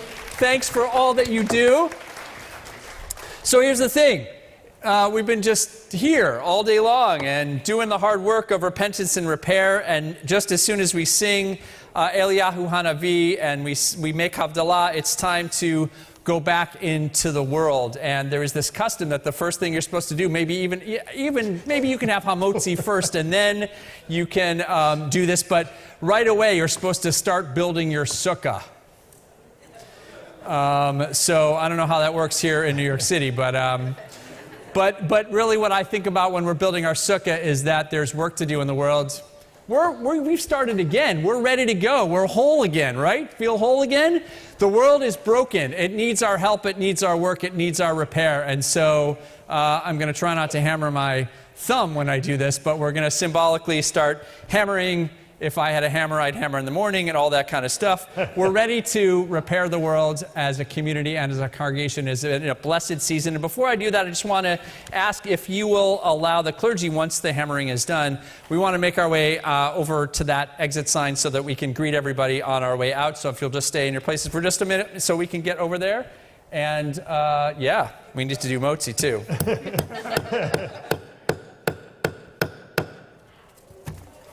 All right, Rabbi.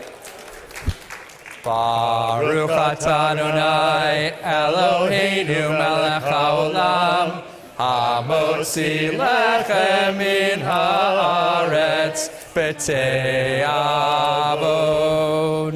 Shana Tova. All right, guys, come on out here. Go get it. Go get it.